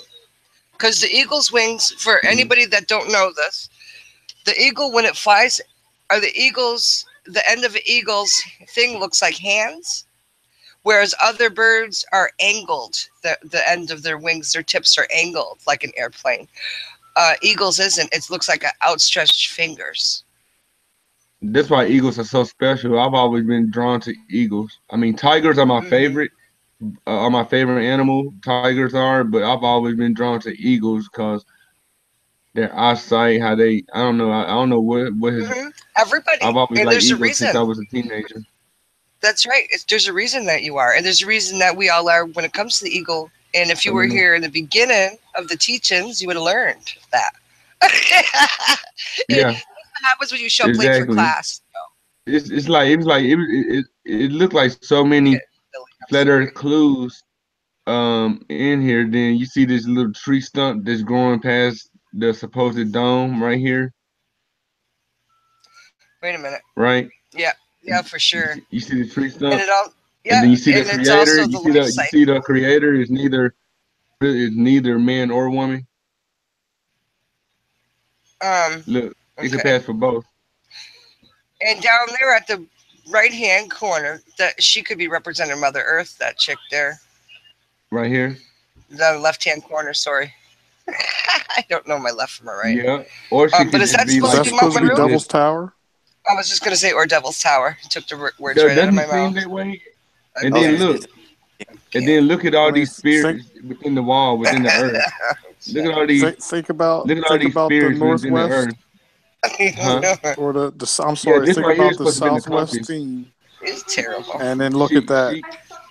Where she described to me as the compass right here, and it's supposed to be. It's 12 here. Karen, no, it's 13. Sorry, excuse me for a second, Joe. What'd you say, Karen? I'm sorry, we talked over you. And she's our host. Just talking. Karen. Oh well. I'm sorry, Karen. We were talking over you. Okay, keep going. So what? Yeah. See, I wish you would take a closer picture of everything. Like go and take a quarter of the picture, like that, where you're pointing. I'd like to see it bigger. Oh, you need to crop it. There you go. There you go. The hell? Yeah. Oh, that's the globe, is it? What is that? No, it's a compass. It was a compass, and it's supposed to be like the winds coming out of the compass. Right. Like the winds. That's what she explained to me. This is basically supposed to be in the spirit. I still can't see it very well. If you look at it in a certain way, it looks like the shape of it, the eagle.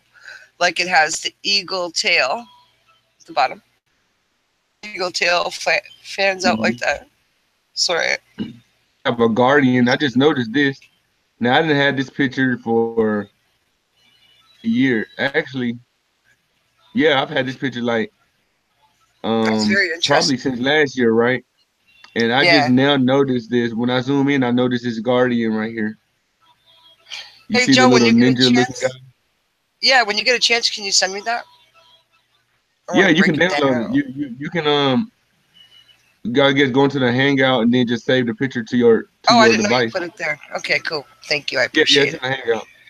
It's in the Hangout. That's how I was able to share it, because I had to use my phone I had to take it from my phone because I got the picture in my phone. I had to put from my phone to the Hangout.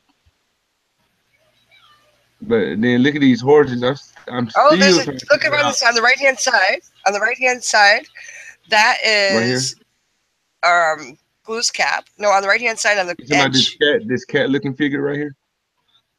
Yeah, that's Glooskap, which was the original one that came here. I did that story before. No, not over there. I'm talking about along the trim.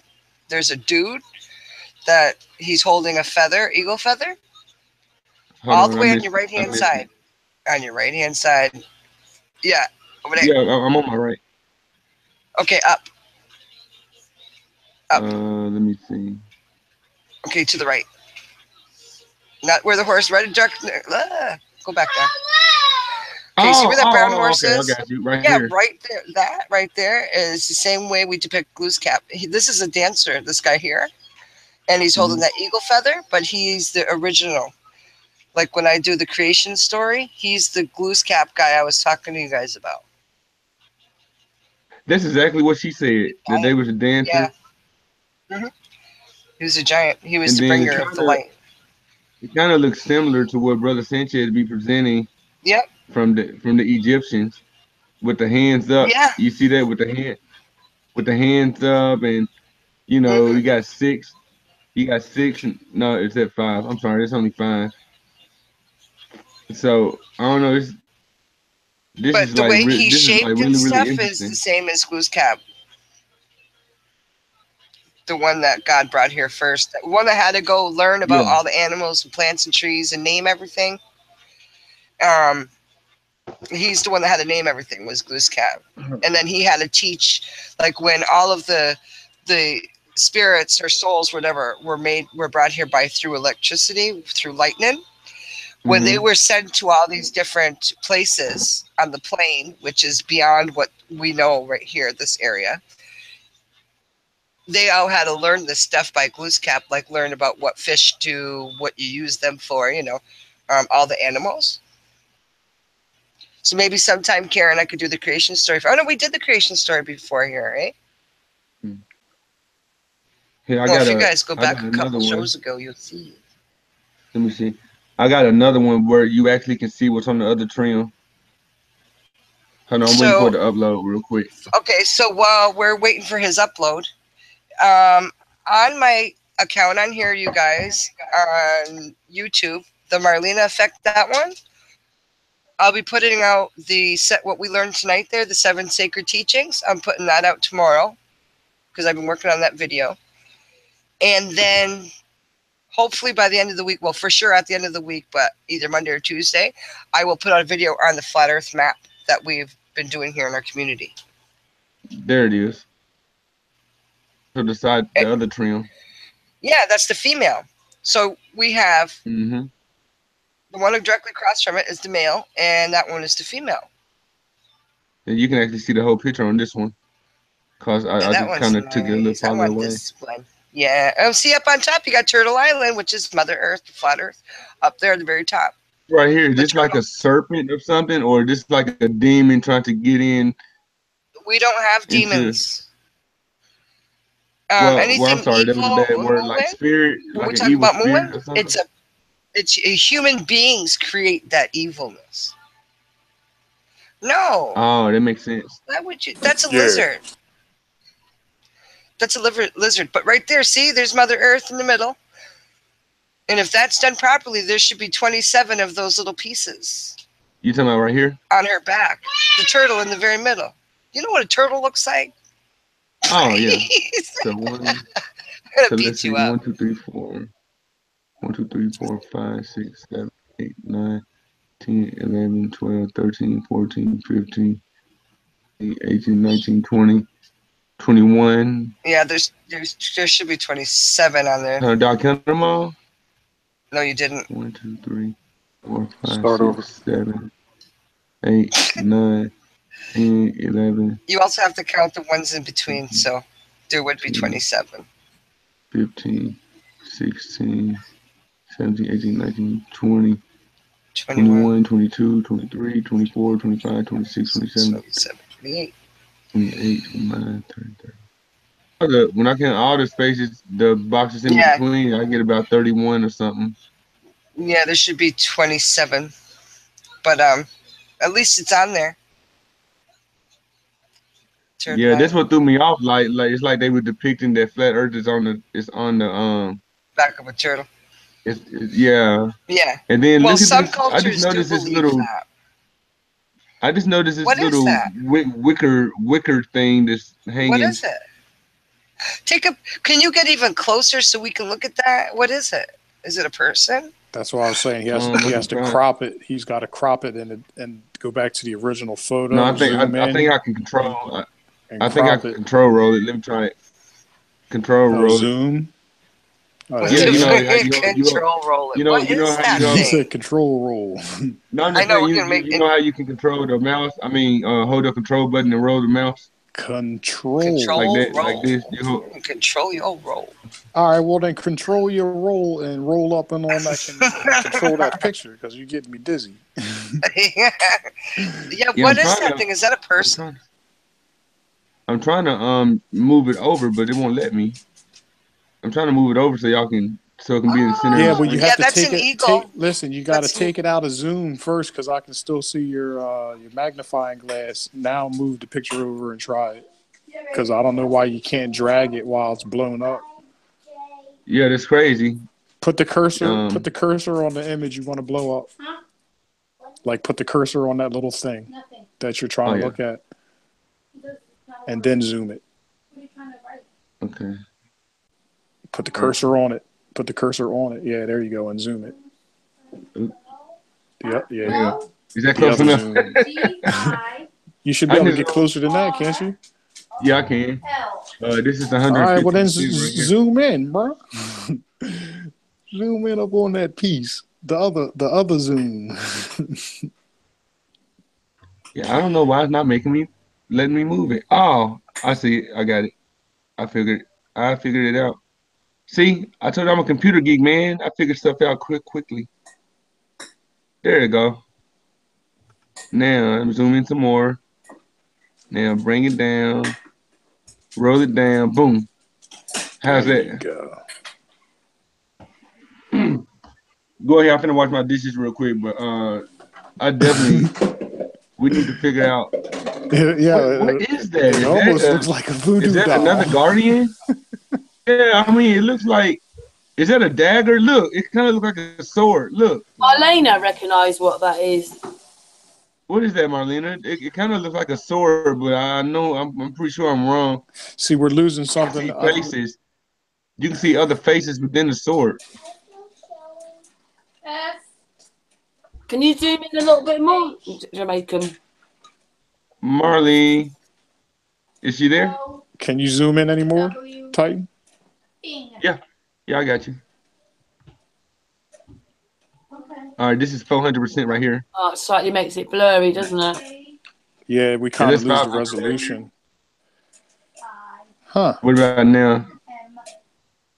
I mean, that's pretty good because if you go any further, it just kind of like destroys the image. Yeah, it breaks the pixels up where you can't. And that's at the top of that mound.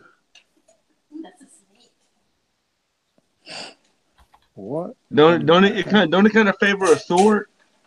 Because look right here, look at the butt of the sword, right? And look at the handle right here, right? And then this right here look like it's where it's sheathed at. Sheathed. I don't know. For some reason, this just stands out as a dagger. I see what you're saying, but you got the handle, you got the two things. I see that, but and at the same time, I can see faces standing out within the sword. See now, honestly, like when I kind of look at it, and the only reason why I'm kind of saying this, even though it may be far fetched, is because there is a link between the whether it's the indigenous or native cultures of the Americas with Egypt, and it kind of looks like an ankh, but not exactly. But I don't think that's what it is. But I'm just trying to. I'm like, it don't. Like, what is that, and why is it up there? It's just stuck in the air, like it's a guardian of some sort. Like it's, you know what I'm saying? I don't know. Zoom back out crazy. A little bit. Second, bro.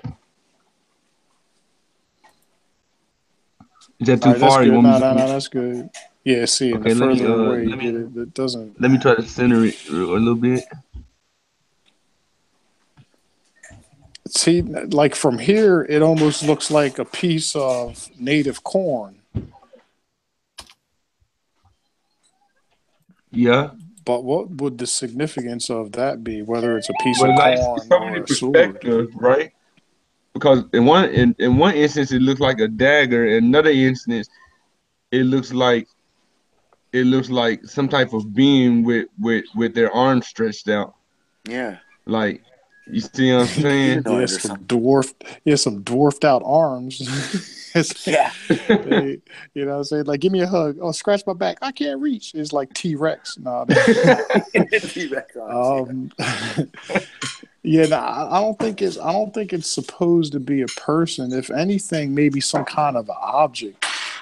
But just looking at the pattern from when you zoom back out, it's starting to kind of look more like a piece of corn. Even though obviously I don't think it's a piece of corn. I don't know. But you know how the Indian corn or the harvest corn, whatever they call it, it's got the different colors. Let me. I don't know. That's kind of weird. Some more.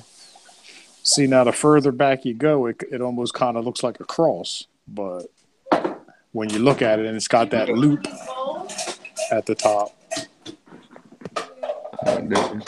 So let's see. let's analyze these avatars right quick. Like, could this be kind of like the Avatar Last Airbender type symbolism? Like could this be wind or something, and or water, and maybe this kind of look like sand? It could be the earth, maybe. You see what I'm saying? This right here could be, I don't know, water, and maybe this could be fire. I don't know, but one thing they all have in common, type of frequency going through Yeah, their body. zoom in on one of those animals so we can see up closer, like what's. Which one? You got one in particular? Let's do the first one. Right here? Yeah. Yeah. Let me zoom in now. Let me roll my mouse. Like if you could zoom in and show the first two, that'd be pretty cool. Oh, right here? Yeah, like get as big as you can and keep the first two. Yeah, there you go. That's right. There you go. Nice. Cool. Maybe up. Yeah. There you go. I'm trying to make it where the screen is not blocking. So one has like a bluish thing around it, and the other one's got like a greenish. looks like a hurricane a little bit. The other one kind of looks like a snowflake, sorta, kinda. Look at this. I knew it was something. I knew it was something symbolic to 444. Look at this. Is that what that says, 444? Or does it just say 44? That's what it looks like. Wait, no, there's three of them. Oh, is it 3 4s? Zoom in on that. Oh, let me see. That says 944. Is it 944? That's what it looks like to me. Yeah, it looks like a 9. Okay, sure. I'm gonna say I knew. Or maybe look at it. Can you zoom in on that a little bit more? Because actually, now that I look at it, it really doesn't even look like a 9. It looks like a circle with a line coming out the middle of the circle. But it could be a 9, though. Yeah, but what's that about? Huh. Marlena got some explaining to do. Yeah, for real. Come on, Professor Marlena. We trying to learn over here. Yeah, zoom in. It looks like 944. Yeah. Zoom in on to the next two. Let's see what they got. You talking about the two on the right? Yeah, the two on the right. Yeah. Hold on. Which one is that? Oh, sorry. I got to zoom out something to get them both in view. Yeah, Marlena, you got some explaining, so maybe you can help us out a little bit. Sure. Go back to look now. That one's got 4. Zoom in on that one right there. What's that? Sorry. The third one from the left. Which one? You might should be zoom on on that one first. Brother. Zoom on that one first. With the 9. Yeah, I'm trying to roll over. Can I? Do you, Marlena? Do you have any idea what those numbers represent? Right here. Like on that wolf, it looks like 944. It should be a 444 as a representing angels. Is it 444? It should be 444. Okay, so then it is right. 3 4s. That number been stuck in my head for weeks now. When I was even born at 444. I was like, what does that mean? So what's up with that? It's a representing the angels. So between and especially where that's showing on the dome, it would be there at that point. It would be in that area. The dimension above between us and the Creator would be, the angels. But yeah, a 444 is very significant for me. What's wrong? I told you, man, Marlena, that number been stuck in my head for weeks now. I just couldn't figure out where to place it at. I was like, what? Stuck in my head because, like I said, not to promote this guy, but Jay-Z's latest album is 444, and I knew that he was trying to say something within it. What I'm saying? Is it 444 or 44? 444. That's the name of his album. Okay. And I was like, he's trying to say something, but he's not actually coming out and saying it. I was like, 444 is some type of sacred number that he knows about, but he's not gonna come out and really. And then now I kind of figured out. Not saying that he was saying to present exactly what how Marlena put it, but I'm just saying just the number alone has some type of symbolic to A it. lot of That's a lot why of I was drawn to it. spirituality. A lot of Significance. people, it's a big significance. And a lot of them 444. And I was born at 444 in the morning, and I've always seen Weird. 444 all my life. It's nuts. Now let's analyze these other two wolves over here. Like real quick, when you left, Marlena, I was looking at this right here. Like if these could be, earth, fire, wind, water, or whatever. Right. So then Four directions. That is an eagle right there. So because when you look at it closely, up in the corner where the moon is, and earlier when we were talking about the eagle in our teachings, when I did the 7 sacred teachings just now. Oh, there it is. The Yeah, eagle, I see the beak. The eagle represents love. We can see the beak. Here's the beak right here. When I zoom in, and here's the tail feathers. Because he's the closest to the creator. Yep, you can see them right there. That's totally an eagle. You can see it. And look how these water waves or this frequency is going through the moon. Like the moon is actually, our moon is within water. Mm-hmm. You remember that video? Yep. He shot the moon with P900 and he put a negative filter on it, and you seen these waves going through it. Did he even put a filter on it? I thought it was raw. I thought it was raw footage. Because he's not the only one that took a video. Yeah, I don't think there was a filter on that.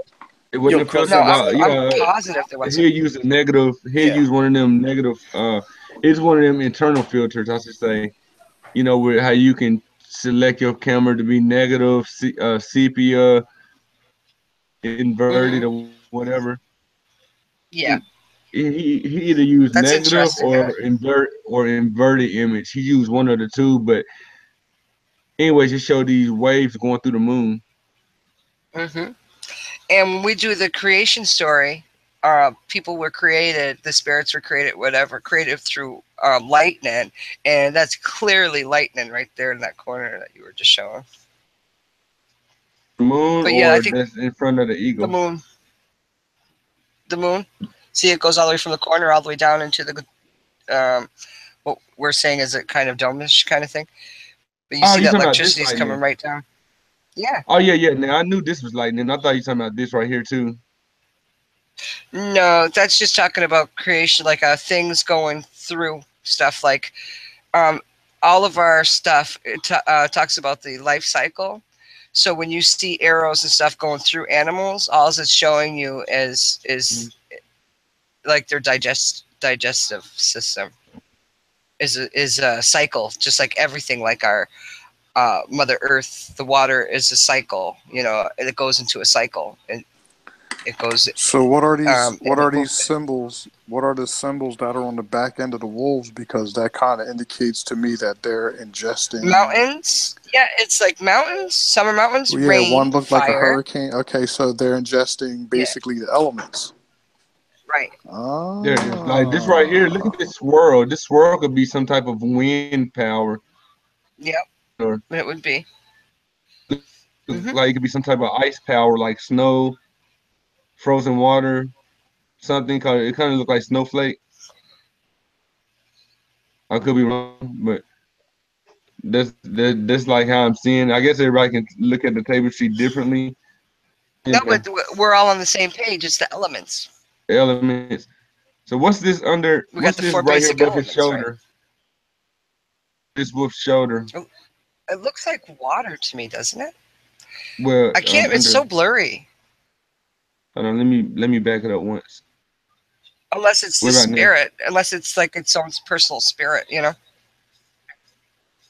Because everyone looks at your organs, right, or the number of the, because each element has a specific number, also, right?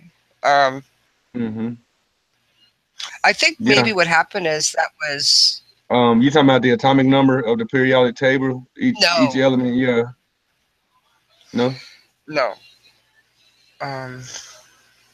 Probably a number that's more in line with numerology than the periodic table. Yeah. Yeah, Oh, okay. exactly. But see, I think everything got its own number. I mean, Yeah. including Oh, yeah. people, everything got its own number.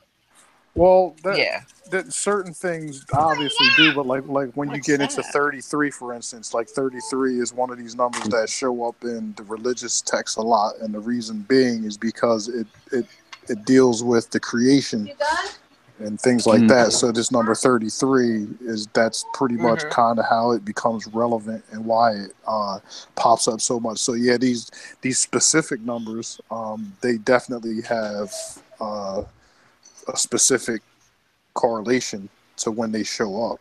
So Let me see that. yeah. I love that. It was so pretty. Thank you. It's my good friend of mine, childhood friend. She used to cut my hair when I was a kid. I grew up with her children and See, stuff. that right there shows inner Earth right there. Yeah, that's why I was trying to zoom in on it. See, it looks to me as if there's two suns. You know, since there's the dark and then the light sun. And then below that is the buffalo. Oh, I see which it, we yeah. talked about earlier. The buffalo. This right here looks similar to that model that what was dude's name? Mark Dre. What was dude's name? The guy on Brother Sanchez show the other day with that model. Oh man. I don't know why I keep forgetting this guy's name. You said you said his name about 10 times on my show earlier. I You know forgot it's his right name? on the tip of my tongue, but for some reason I just Antonio? can't muster up the. I mean, Antonio. No. Apologize on to that. Sunday when Santos? His name is Martin. It's not Mark. It's Martin something. Martin, yeah. Martin. This is where he looks similar to that model. Yeah, I'm sorry. Go ahead. You did say it earlier. Karen. On Sunday, Matt reckoned there was two suns, and yeah, it's a bit like I was watching myself, the sun going off to supposedly America, when someone from Australia was telling me the sun was coming up there. So maybe there are two suns. And then look at this little girl right here. Well, there's more than two suns. 2 moons. There's 13 suns. And then you got this little girl look like she's washing her feet. Look like she's crying, but she's washing her feet. Where? I don't see it. Right here. I don't see it. Look like she's upset. Cause here's her leg. It looked like she's naked, ashamed, and alone. Like, how you see? Like, that's what it was. I'm sorry. His name was I'm just Martin saying. Kenny. No, his name was Martin Kenny. That's Martin what it was. Kenny, yeah, that's his name. No, I mean, I wasn't saying that to be funny. I mean, she just looked like she's naked and alone. Like, you know how you feel. I don't see it. Like right here. Yeah, I understand. This is vulnerable her leg. when you're vulnerable. Yeah, when you're vulnerable, she's naked and afraid. That's the word I was looking for, naked and afraid. But this right here looks like her leg. This looks like this could be her leg. You see what I'm saying? And like this is her feet, like her feet is placed in something. Like I mean, this I one's see it standing now. up. Do you really? I mean, and then it looked like she got her hands. But I don't see what I see. What I see is her holding a bowl and pouring it over her. Is what I see. Let me see. But okay, right here. This is the bowl right here, isn't it? Yeah, to me that's what it looks like. She's cleansing herself with that bowl, and she has her feet in like something. Yeah. Okay, cool. This right here could look like a handprint, but I could be wrong. Yeah, but that would be the second sun. Like to me, that looks like the second sun, how it's always represented. Below that is the white buffalo. The white buffalo is very significant in our cultures. When the white buffalo is born, it's supposed to be a time for when Mother Earth was going to change the vibrations to everybody, which is now, because the white buffalo was seen like 2 summers ago, I think. It made news anyway. And we were talking about this, about how, like during the last couple of weeks too, in our ceremonies, how this is so exciting for people to be alive right now, because we're going to be witnesses, and we're going to be the grassroots to this new ascension change, while Mother Earth is making us go to her frequency. So we'll have that communication that we once had too with the animals and with the elements of everything. Man, that'd be to be able awful to have that cleansing. communication through everything. Yeah, there's already proof that it started. Horses. I thought it was 4 horses, or maybe they were just something that man taught us. But why? This Why? just might be this just might be something she loved, was the horses. You know. But it looked like they would come one. It looked like they just came out of thin air. Like you see how you don't see out of the their back clouds. and legs. Yeah, you see how you don't see their back legs. It's like they just came out of nowhere. I think the 4 horses are probably something more along the lines of the biblical prophecies and things like that. Horsemen. I think that's completely different. Yeah, I think so, because we don't have the evil stuff, you know. It's man that makes evil. This is neat stuff, but feel free to download these pictures or save them to your computer. I can't wait to show you guys some things I have. I just need the okay. I don't want to start putting stuff. Tonight, Marlena. What's that? Are you on your phone right now, Marlena? No. I'm going to stop sharing now. Okay. The phone right now? Are you on your phone? No, I'm on my computer now, but no, the reason I'm asking because it's very rare we see you on your computer. Yeah, I just got Thank you for that, Jamaican. I'm able to do yes. Thank you, Joe. Oh, not a problem. Not a problem. When I seen artists and Marlena showing it, I was like, hey, maybe they can explain this what I can't. I said I've had it in my phone for almost a year, and well, for a long time, I think. Yeah. Wow, this year has flown by. Yeah, it's been about a year now since I've had it in my phone. I shared it on Facebook, knowing it was a flat earth clue, but I really didn't have. Besides the person I was able to have permission to snap it from or whatever, I really didn't have anybody to really quite explain it. I don't know everything. I just know a little bit about some stuff, you know. Our teachings, like they are drilled into us, whereas, we're not allowed to change the stories. So when you guys end up seeing stuff, say if someone writes something online, it's going to be the same exact, because, and if it isn't, it means that somebody is messing with it. It's like if somebody is changing certain things to fit their own way they speak or something, you're not even supposed to do that. So, when I do any kind of teaching, it is usually exact word for word, only because it's the way that we teach so that people don't lose their way, Absolutely. Before your child leaves your home, and you guys should do this kind of thing if you have children. When your children are about to leave your home, you give them a compass. Well, we have homemade compasses, or teach them how to make a compass, so they'll always find their way home. So that's one of the things. If you was on your phone call, I'll say when you click on the picture, up in the upper right corner, and it'll say either save or download. You want to hit save, screen capping it or screenshotting or whatever. And I was just I get you. I was just wrapping my knee, so I couldn't really do anything. Okay, right click. Are you? Is it getting any better? No, I have to have an operation. Ooh, ouch. They drained it last night. Oh shoot! Look, I'm gonna fall back because I've been long-winded enough. I fell and hurt myself. They had no choice. I fell and hurt myself. So when I did that, it kind of made it worse, and it made fluid build up in there real quick. So they drained it last night, and that's why I was up early talking with you guys, Joe. With you and Sean and everybody, because I just came from. Was it this morning or last night? Well, it was this morning for me. You know what I mean? It was after midnight for me. But what happened was, I didn't get up to about 12 something too. Yeah, I was really groggy, and it was like, but they had to drain all that fluid out, because if they didn't, it would have caused more damage, right? Sounds nice, Marlena.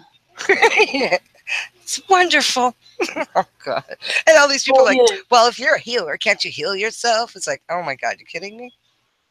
It doesn't work on yourself, though, does it? It only works. I can't work on myself. I need somebody else to come here and work on me. I got a nice circular saw. I got a cordless drill. Oh shit! You're so You know what? No. If I didn't take care of it, that would happen that way. No, I'm just I mean, I'm really messing not with you. taking I don't mean That's that. okay. I'm just being, I'm used to it. you know. I'm used to it. I'm used to you being like that. All right, I'm gonna go on mute. It's not much fun getting old, is it? As you get older, all these things start happening. Well, it's not from getting old. What happened was when I was in gymnastics, right? I had chipped a bone, and that piece of bone made its way underneath my kneecap, and it didn't do that until like a few months ago. And I didn't take care of it when I should have. So what happened was the nerves started to grow around it, and now it's like holding on to it, like as if you clasp something in your fist. That's how it's holding on to it. So the sharp part of it kept rubbing back and forth behind my kneecap, my patella, and it started to crack it because it just kept when it hurts, right? But you know, I wasn't paying attention. They kept telling me take time off and you know, don't stay on my knee. And if you know anything about flying, if anybody knows anything about flying, we use our legs a lot, you know, for banking and stuff, and for our rudder and for stopping. So I couldn't take that time. Plus, I'm busy all the time. So I learned my lesson now. When the doctor tells you, a good doctor, mind you, tells you to take it easy, take it easy. Now I'm paying for it. So yesterday when I fell, it completely cracked. So they couldn't really do much besides set it and drain that fluid out. So after that, They Ron peeled you. Set it and forget it. Yeah, yeah, yeah. So yeah, surgery soon. Bet you'll listen next time. There ain't gonna be next time. I'm gonna be the bionic woman. I'll be like Jamie Summers. Well, they're gonna give you a new kneecap or something? They have to, because like this one cracked. Yeah, every time you walk, you're gonna hear that sound. It's gonna be like. Yeah. You're not pain, Marlene. Yo, Dre. Yeah, I'm in a lot of Transhumanization, right, Dre? Transhumanization. Yeah, exactly. Marlena. Of all people, Marlena. I know, right? Part cyborg. Oh, you guys are $6 million Marlena. $6 million. I can take my own pain away, right? But when I do it, it's like it takes up a lot of energy to do it, and then I get very tired. But yeah, anybody can take their own pain away. I build up the energy ball in my midsection, and I just keep pushing it down to my knee. And it does take the pain away, but you have to be constantly thinking and doing it. It's difficult to do that, you know, on a constant level. But I do it as long as I can anyway. But if anybody wants to do something like that, to build up your energy to heal or to take the pain away, it's like you start to feel it. Like you start feeling this feeling in the middle of your stomach, and you just keep making it bigger by... I can't explain how to actually do it. It's like a feeling, like a tickle. And then an easy way to do it is to do the energy ball in your hands. So you bring your hands about an inch apart from each other, and you just like make a circular motion with your hands, and you'll start feeling it. You'll start feeling this, like there's something between your hands besides, you know, air. And then you'll start feeling kind of like a heartbeat. So when you start feeling that pulsing, you bring them out just a little bit more, like about an inch. And then you do that same thing again until, let me first say, before you start, you rub your hands together till they're hot, because you are building up an energy and a static. So then when you get to where it's about... Mr. Miyagi style, right? Oh, yeah, pretty much.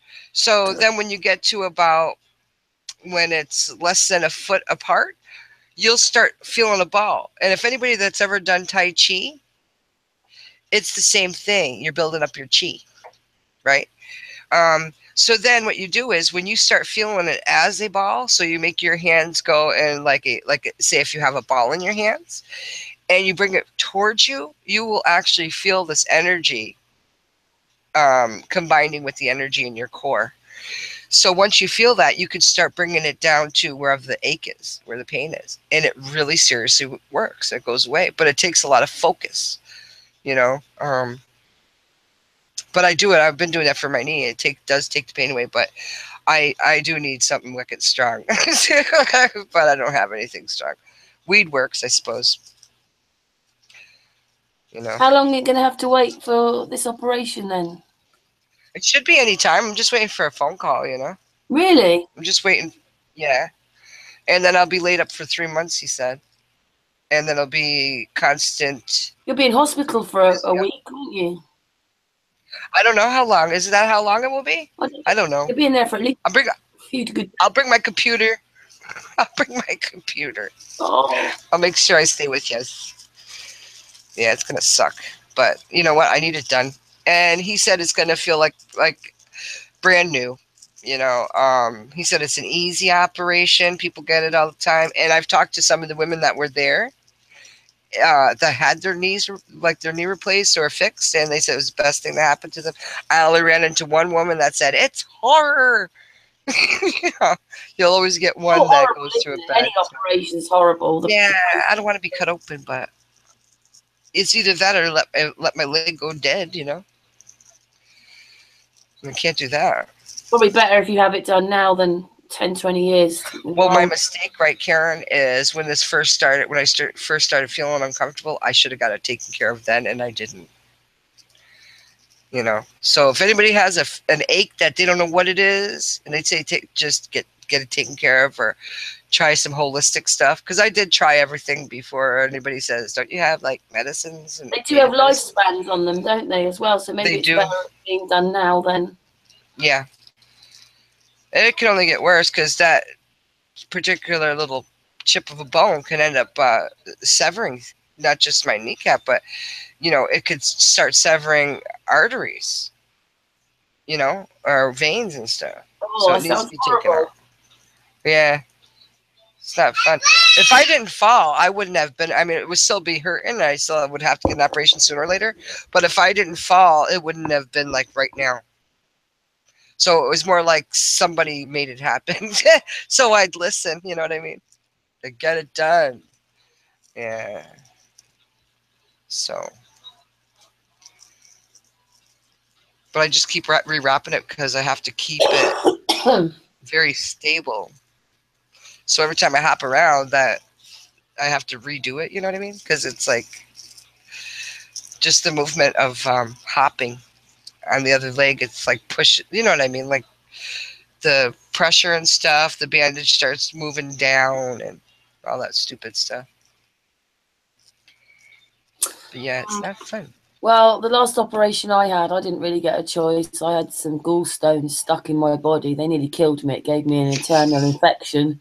In my in the bile duct, there was a stone. So how do you feel? And how did you know? Like, what happened? You had severe pain? Is that how you found out? Because this is good for people to know this, because lately it must be something in the atmosphere. But you wouldn't believe how many people I know that it told me the same thing, Karen, that they got their gallbladders taken out because... You know what? For more sort of middle-aged people, it's the bigged operation they do now. You know, it's the most operation they do. More people have gallstones. But for me, I think I had about 5 attacks, but they thought it was a urine infection. But a couple of years ago, I just went like the colour of an orange. My eyes were like that. I was in so much pain. Oh, my gosh. They did some tests. They were horrible. Down your throat, that kind of thing. And they found that there was this stone, which they tried to get out from going down my throat, but they couldn't because the bile duct bends and they just couldn't get it out. Anyway, they said to me basically, next time, because it gave this internal infection, which is dangerous inside your body because they can't see it, can they? Can't really get to it unless they operate.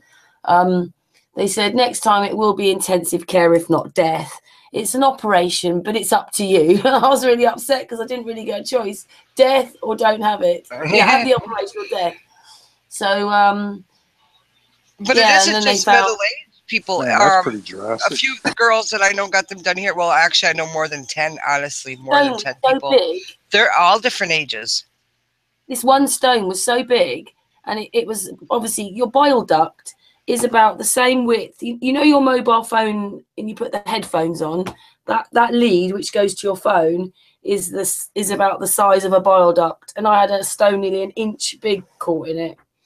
So you imagine that's really bad. Anyway, when they actually operated, they found 6 more stones between my from down to my liver, and they took my gallbladder out.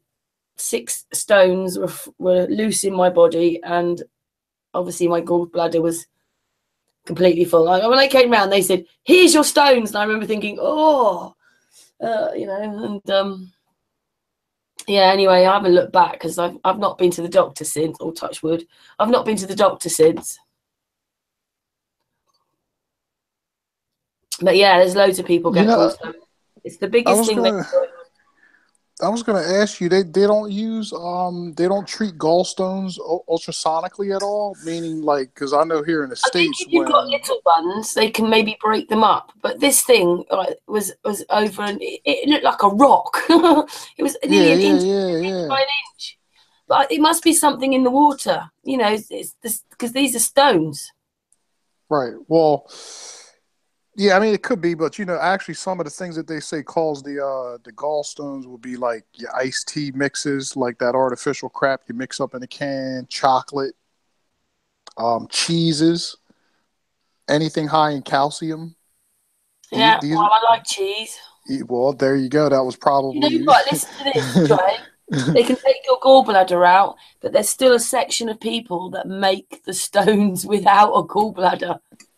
They can still make stones. Yes, you can still be going back to have stones. That's crazy. I know. And do you know what the pain is? The pain is your body just trying to get rid of it. It's crazy because body's adaptation abilities. And then what they said, I worked with a guy that so relieved. They said that they were going to do, was it microsurgery? They go just make some cuts and go in, and I was relieved. And then he said, but you've got to sign this form because we won't know until we go there that what happens is when you've got pain in your body, other parts of your body move in to help, like organs might go, there, help. And of course they can't. But the pain is just your body because it can't get rid of the stones. It's your body trying to get rid of the stones. And that's what causes the pain. So I thought, oh my God, not only do I have to have the operation, I've now got to sign something, and I won't know till I've woken up whether they actually had to cut me open or it's microsurgery. Anyway, it stayed microsurgery. But it was hours because they have to blow your stomach up. This operation took hours. Oh, I just wanted it over. Yeah, when I was years ago, when I was in construction, but it happened a long time ago. One of the guys I worked with, he was an older guy. His name was Bill. At the time, he was probably, I don't know, 52, 53 years old, somewhere in that neighborhood. Well, anyway, we're at work one day. We're in a trench. We're laying pipe, and like he drinks, he smokes cigarettes or whatever. All of a sudden, he just passes out, falls down in the bottom of the trench. He's like laying in water. We're like, yo, what the? So we like called, 911 or whatever. People came out, put him in the ambulance, took him away. Turns out he had a gallstone, and apparently it must have moved or shifted somewhere in his system. And he said what actually caused him to collapse was the pain was so intense. It literally basically knocked him out. He passed out right where he was because really it was a shame. And then they took him in the hospital or whatever. They took it out, and that was pretty much the end of that. But yeah, he was in bad shape, and that's from a stone. And it wasn't even a big stone, like he said. It might have been the size of not the size of a pea, but maybe a little bit bigger, smaller than a lima bean, but bigger than a pea. It made him pass out. They came, I was really hurting, and I decided to call an ambulance because I felt that much pain. But I remember they said, on 1 to 10, how bad's the pain? I knew if I said 10, I'd be admitted to hospital. I was going, 5. It was like childbirth pain. Yeah, I just, from the stories I've heard, I just hope and pray I never get one. You know, that's it. Just definitely doesn't sound like something pleasant. But it's the biggest thing they treat people for is gallstones. So it's obviously something that's in the, I think is in, because obviously lots of us drink water or tea and coffee. Yeah. It builds up like a pearl, right? Hey?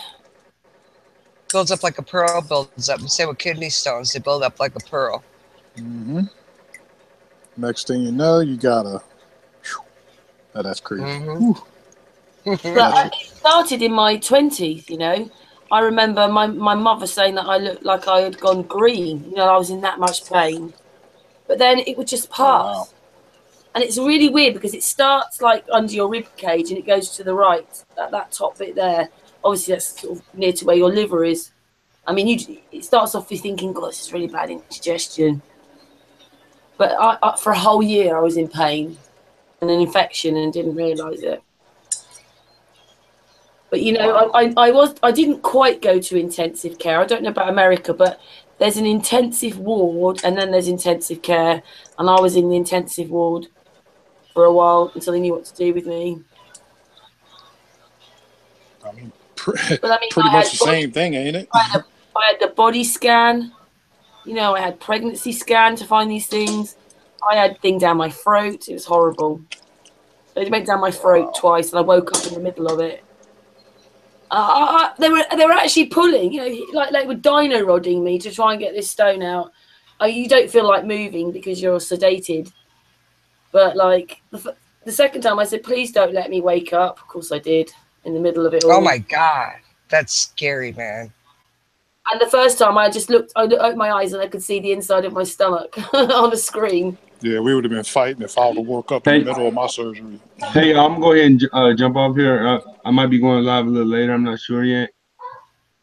Thank you for having me. That was a great video. Maybe we can finish building on it later on spirituality and flat earth or whatever. Well, if you wanted me to put out, because you missed the beginning when I did the teachings, the 7 sacred teachings. If you wanted me to do them on your panel, I can. That's cool, or something, or something new to it, or whatever. I think that would actually be a real good science academy, and then you can, you know, if I were you, the person that you got that photo from, if you can invite them, you know. Yeah, she's kind of like old and set in her ways or whatever. She's really not into the. Okay, I got you. Say no more. Yeah, she's really not into the new technology. She not everybody likes sitting on a panel, do they? Either smartphone. You think we're on it, everybody wants to sit on a panel and talk, but they don't. Yeah, besides that, she was using a smartphone. I think at the beginning of this year, and I had to help her show her how to use it, like as far as making phone calls and stuff. Because the whole time she had the burner, the flip phone. Thank you so much for showing us the tapestry, though. That was very interesting. Not a problem. It's in the back. It's in the back chat if y'all want to share, download it or save it to your devices, whether it's your computer or your phones or whatever. Thanks, Joe. Yeah. That way, in case y'all go to anybody else's show and it comes up in topic, y'all can share it in case I'm not around. Thanks, Joe.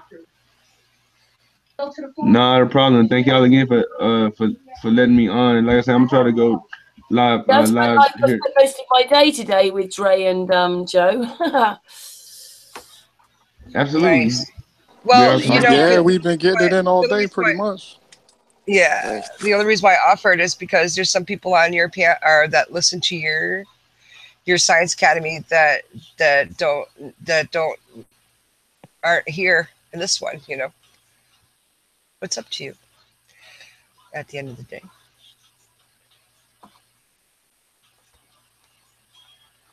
Like there's two separate audiences kind of deal. Yeah. I don't know how you would apply this to science, though. I agree. I mean, everything was powerful. I'm going to jump Well, off here and I'll give y'all shortly. Your ticket with that is the elements right on the wolves: the earth, the water, the wind, fire. Mm-hmm. That's how you tie it into the science. Mm-hmm. Yeah, science mixed with history, true history and true science. Yeah. And we basically can observe. And the hidden, which we see now, because sometimes we wouldn't have seen half the things you see because you weren't looking or your eyes weren't open enough. Yeah. Now you look at everything and you look at everything differently and you re-look at everything.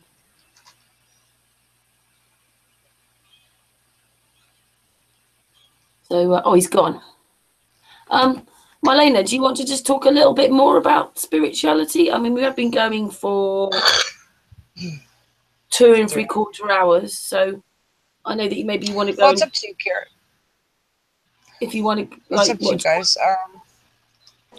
Hey, real quick. I'm sorry, excuse me. Before you guys really get into it, I'm gonna drop off. I'm about to have me some dinner. And, Dre, Thursday, the yes. Lumen Project. I will send you the link. Yes. Can I have an invite to that too, Karen, please? I got to know what this stuff is. Yeah, but you know what? That the link that you send me is probably not going to work. So more than likely, you'll probably have to invite me the same way you did now, because this way always works. Whatever you did, and then I can just go up and click on the little, the little camera thingy. So, but yeah, definitely. And I'm there, definitely, and I appreciate it. Cool. Thank you so much. It's been a really great day because I've spent hours sort of talking around you and Joe today. Yeah, it's awesome. Yeah, it was definitely awesome. I enjoyed the conversation. And I really would like Dojo time to come on and like I asked him. Professor Frequency, absolutely. Yeah, we'll like him to come on. I haven't seen him in a long time. Where's he? He's doing his thing. Like I said, we'll talk. We'll get him to come. We'll get him to come and share with you. Between me and Jamaican. How he saw it's all to do with the ego and how you talk to each other and how you act and all that. I liked it. I think people should hear a bit more about that. Yeah, Professor Frequency is a good dude. He's a good dude. He is. He's awesome. He comes into my chat, but I haven't seen him in a long time. Yeah, I really like. Well, I liked everybody, but he was talking more because obviously my phone ran out for a bit, didn't it? And then when I came back, there were people on the panel, and then they all sort of left. Well, some of them left, and then we talked a bit, and then we showed a bit of Chris Monk's work, didn't we? Yeah. All right. I'm gonna get out of here and eat. Once again, thank you very much for having me. Oh, thank you. It was a great chat tonight. Yeah. Always feel 100% at home here. I love being here. So we are one. Absolutely. To Trotter, Yudit, of course, and Marlena, and of course you, Karen, Chad as well. Everybody have a good evening, and I'll see you guys. Oh, absolutely, flat Earth hugs all day, and I'll see you guys probably within the next day or so, if not a couple hours. Well, we usually have Wednesday. I'll see you in a few minutes. Yeah, right. We have Wednesday off, so Sun and Moon's not back till Thursday. Got to have an odd day off. Okay. So we're back on Thursday with the Lumen Project, which I will send Marlena and Dre. I'm sure I'm that excited. Definitely, yeah. And I'll see you Thursday. Then in the meantime, be safe out there and take care. Thank you, my darling. Thank you. All right. Good night, everybody. Take care. Thank you. We'll see you around.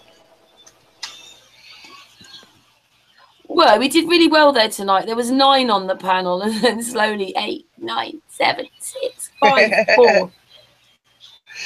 The sacred teachings, the 7 sacred teachings, you can actually buy the cards online. People do sell them. What you mean? Not tarot cards, but cards, like to. It's not a tarot card. No, but it's a deck. You get a deck of cards, do you? It's only 7 cards. Right. Hang on, I'll just show you guys. Just give me a second here. I have them. Oh, shit. Hang on a minute. I'm so slow. I'm sorry. I apologize. It's okay, Marlena. Don't worry.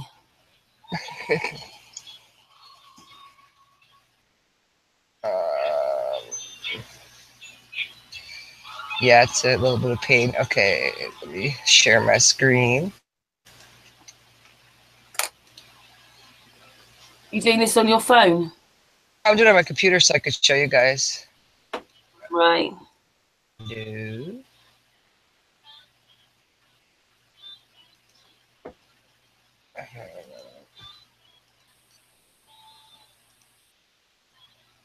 Can you see this? Yeah. Okay. I'll just present. I'll just present you. Wait a minute. You go. So what we call these 7 sacred teachings is the grandfather's teachings, and you can order these. The grandfather's teachings. It's the 7 teachings. It's just white. There's nothing there. Oh, really? I have it right there. Okay, hang on a second. Oh, yeah, I see that. Hang on a minute.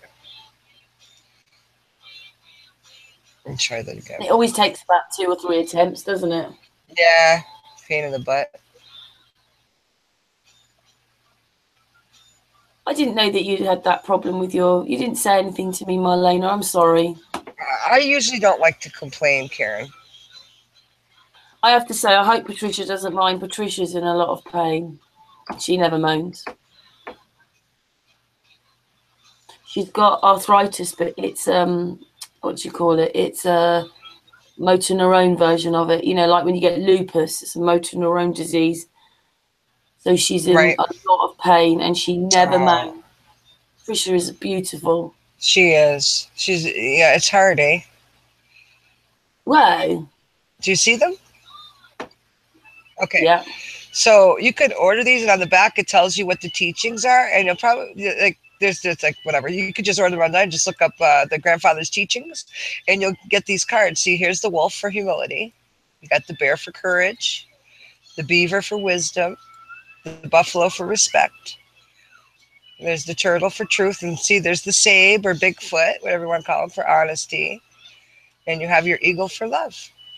So people can actually get these, and they're nice, and they're beautiful, well done cards, you know. Or you could just maybe get them offline, download them, maybe cop them for yourself if you don't have any money to buy them. You can get front and back on these cards. Yeah, I kind of like those words as well. Humility, courage, wisdom, respect, love, honesty, and truth. That's my kind of words. Yeah, exactly. And they're beautiful. You know, the animals totally represent them. I mean, whoever did the turtle picture there did not represent the turtle correctly, because they're supposed to be the 27, but it's okay.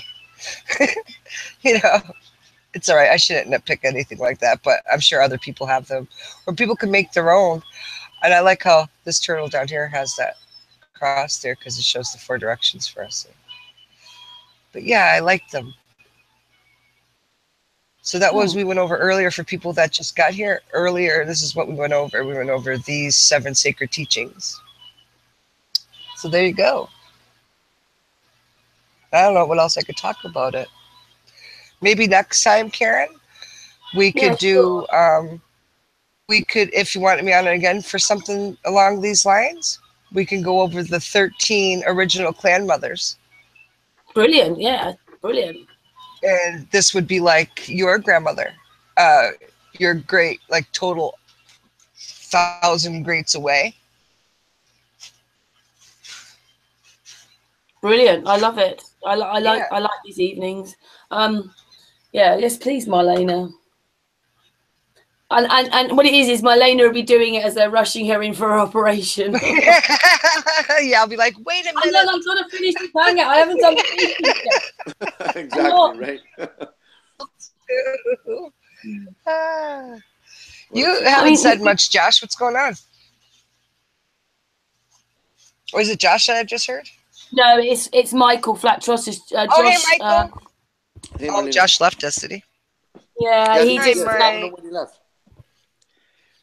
Yeah, I worked a little late tonight, and I got here late as always. And I'm gonna rewatch what your teachings were, and nice. Get caught up. Yeah.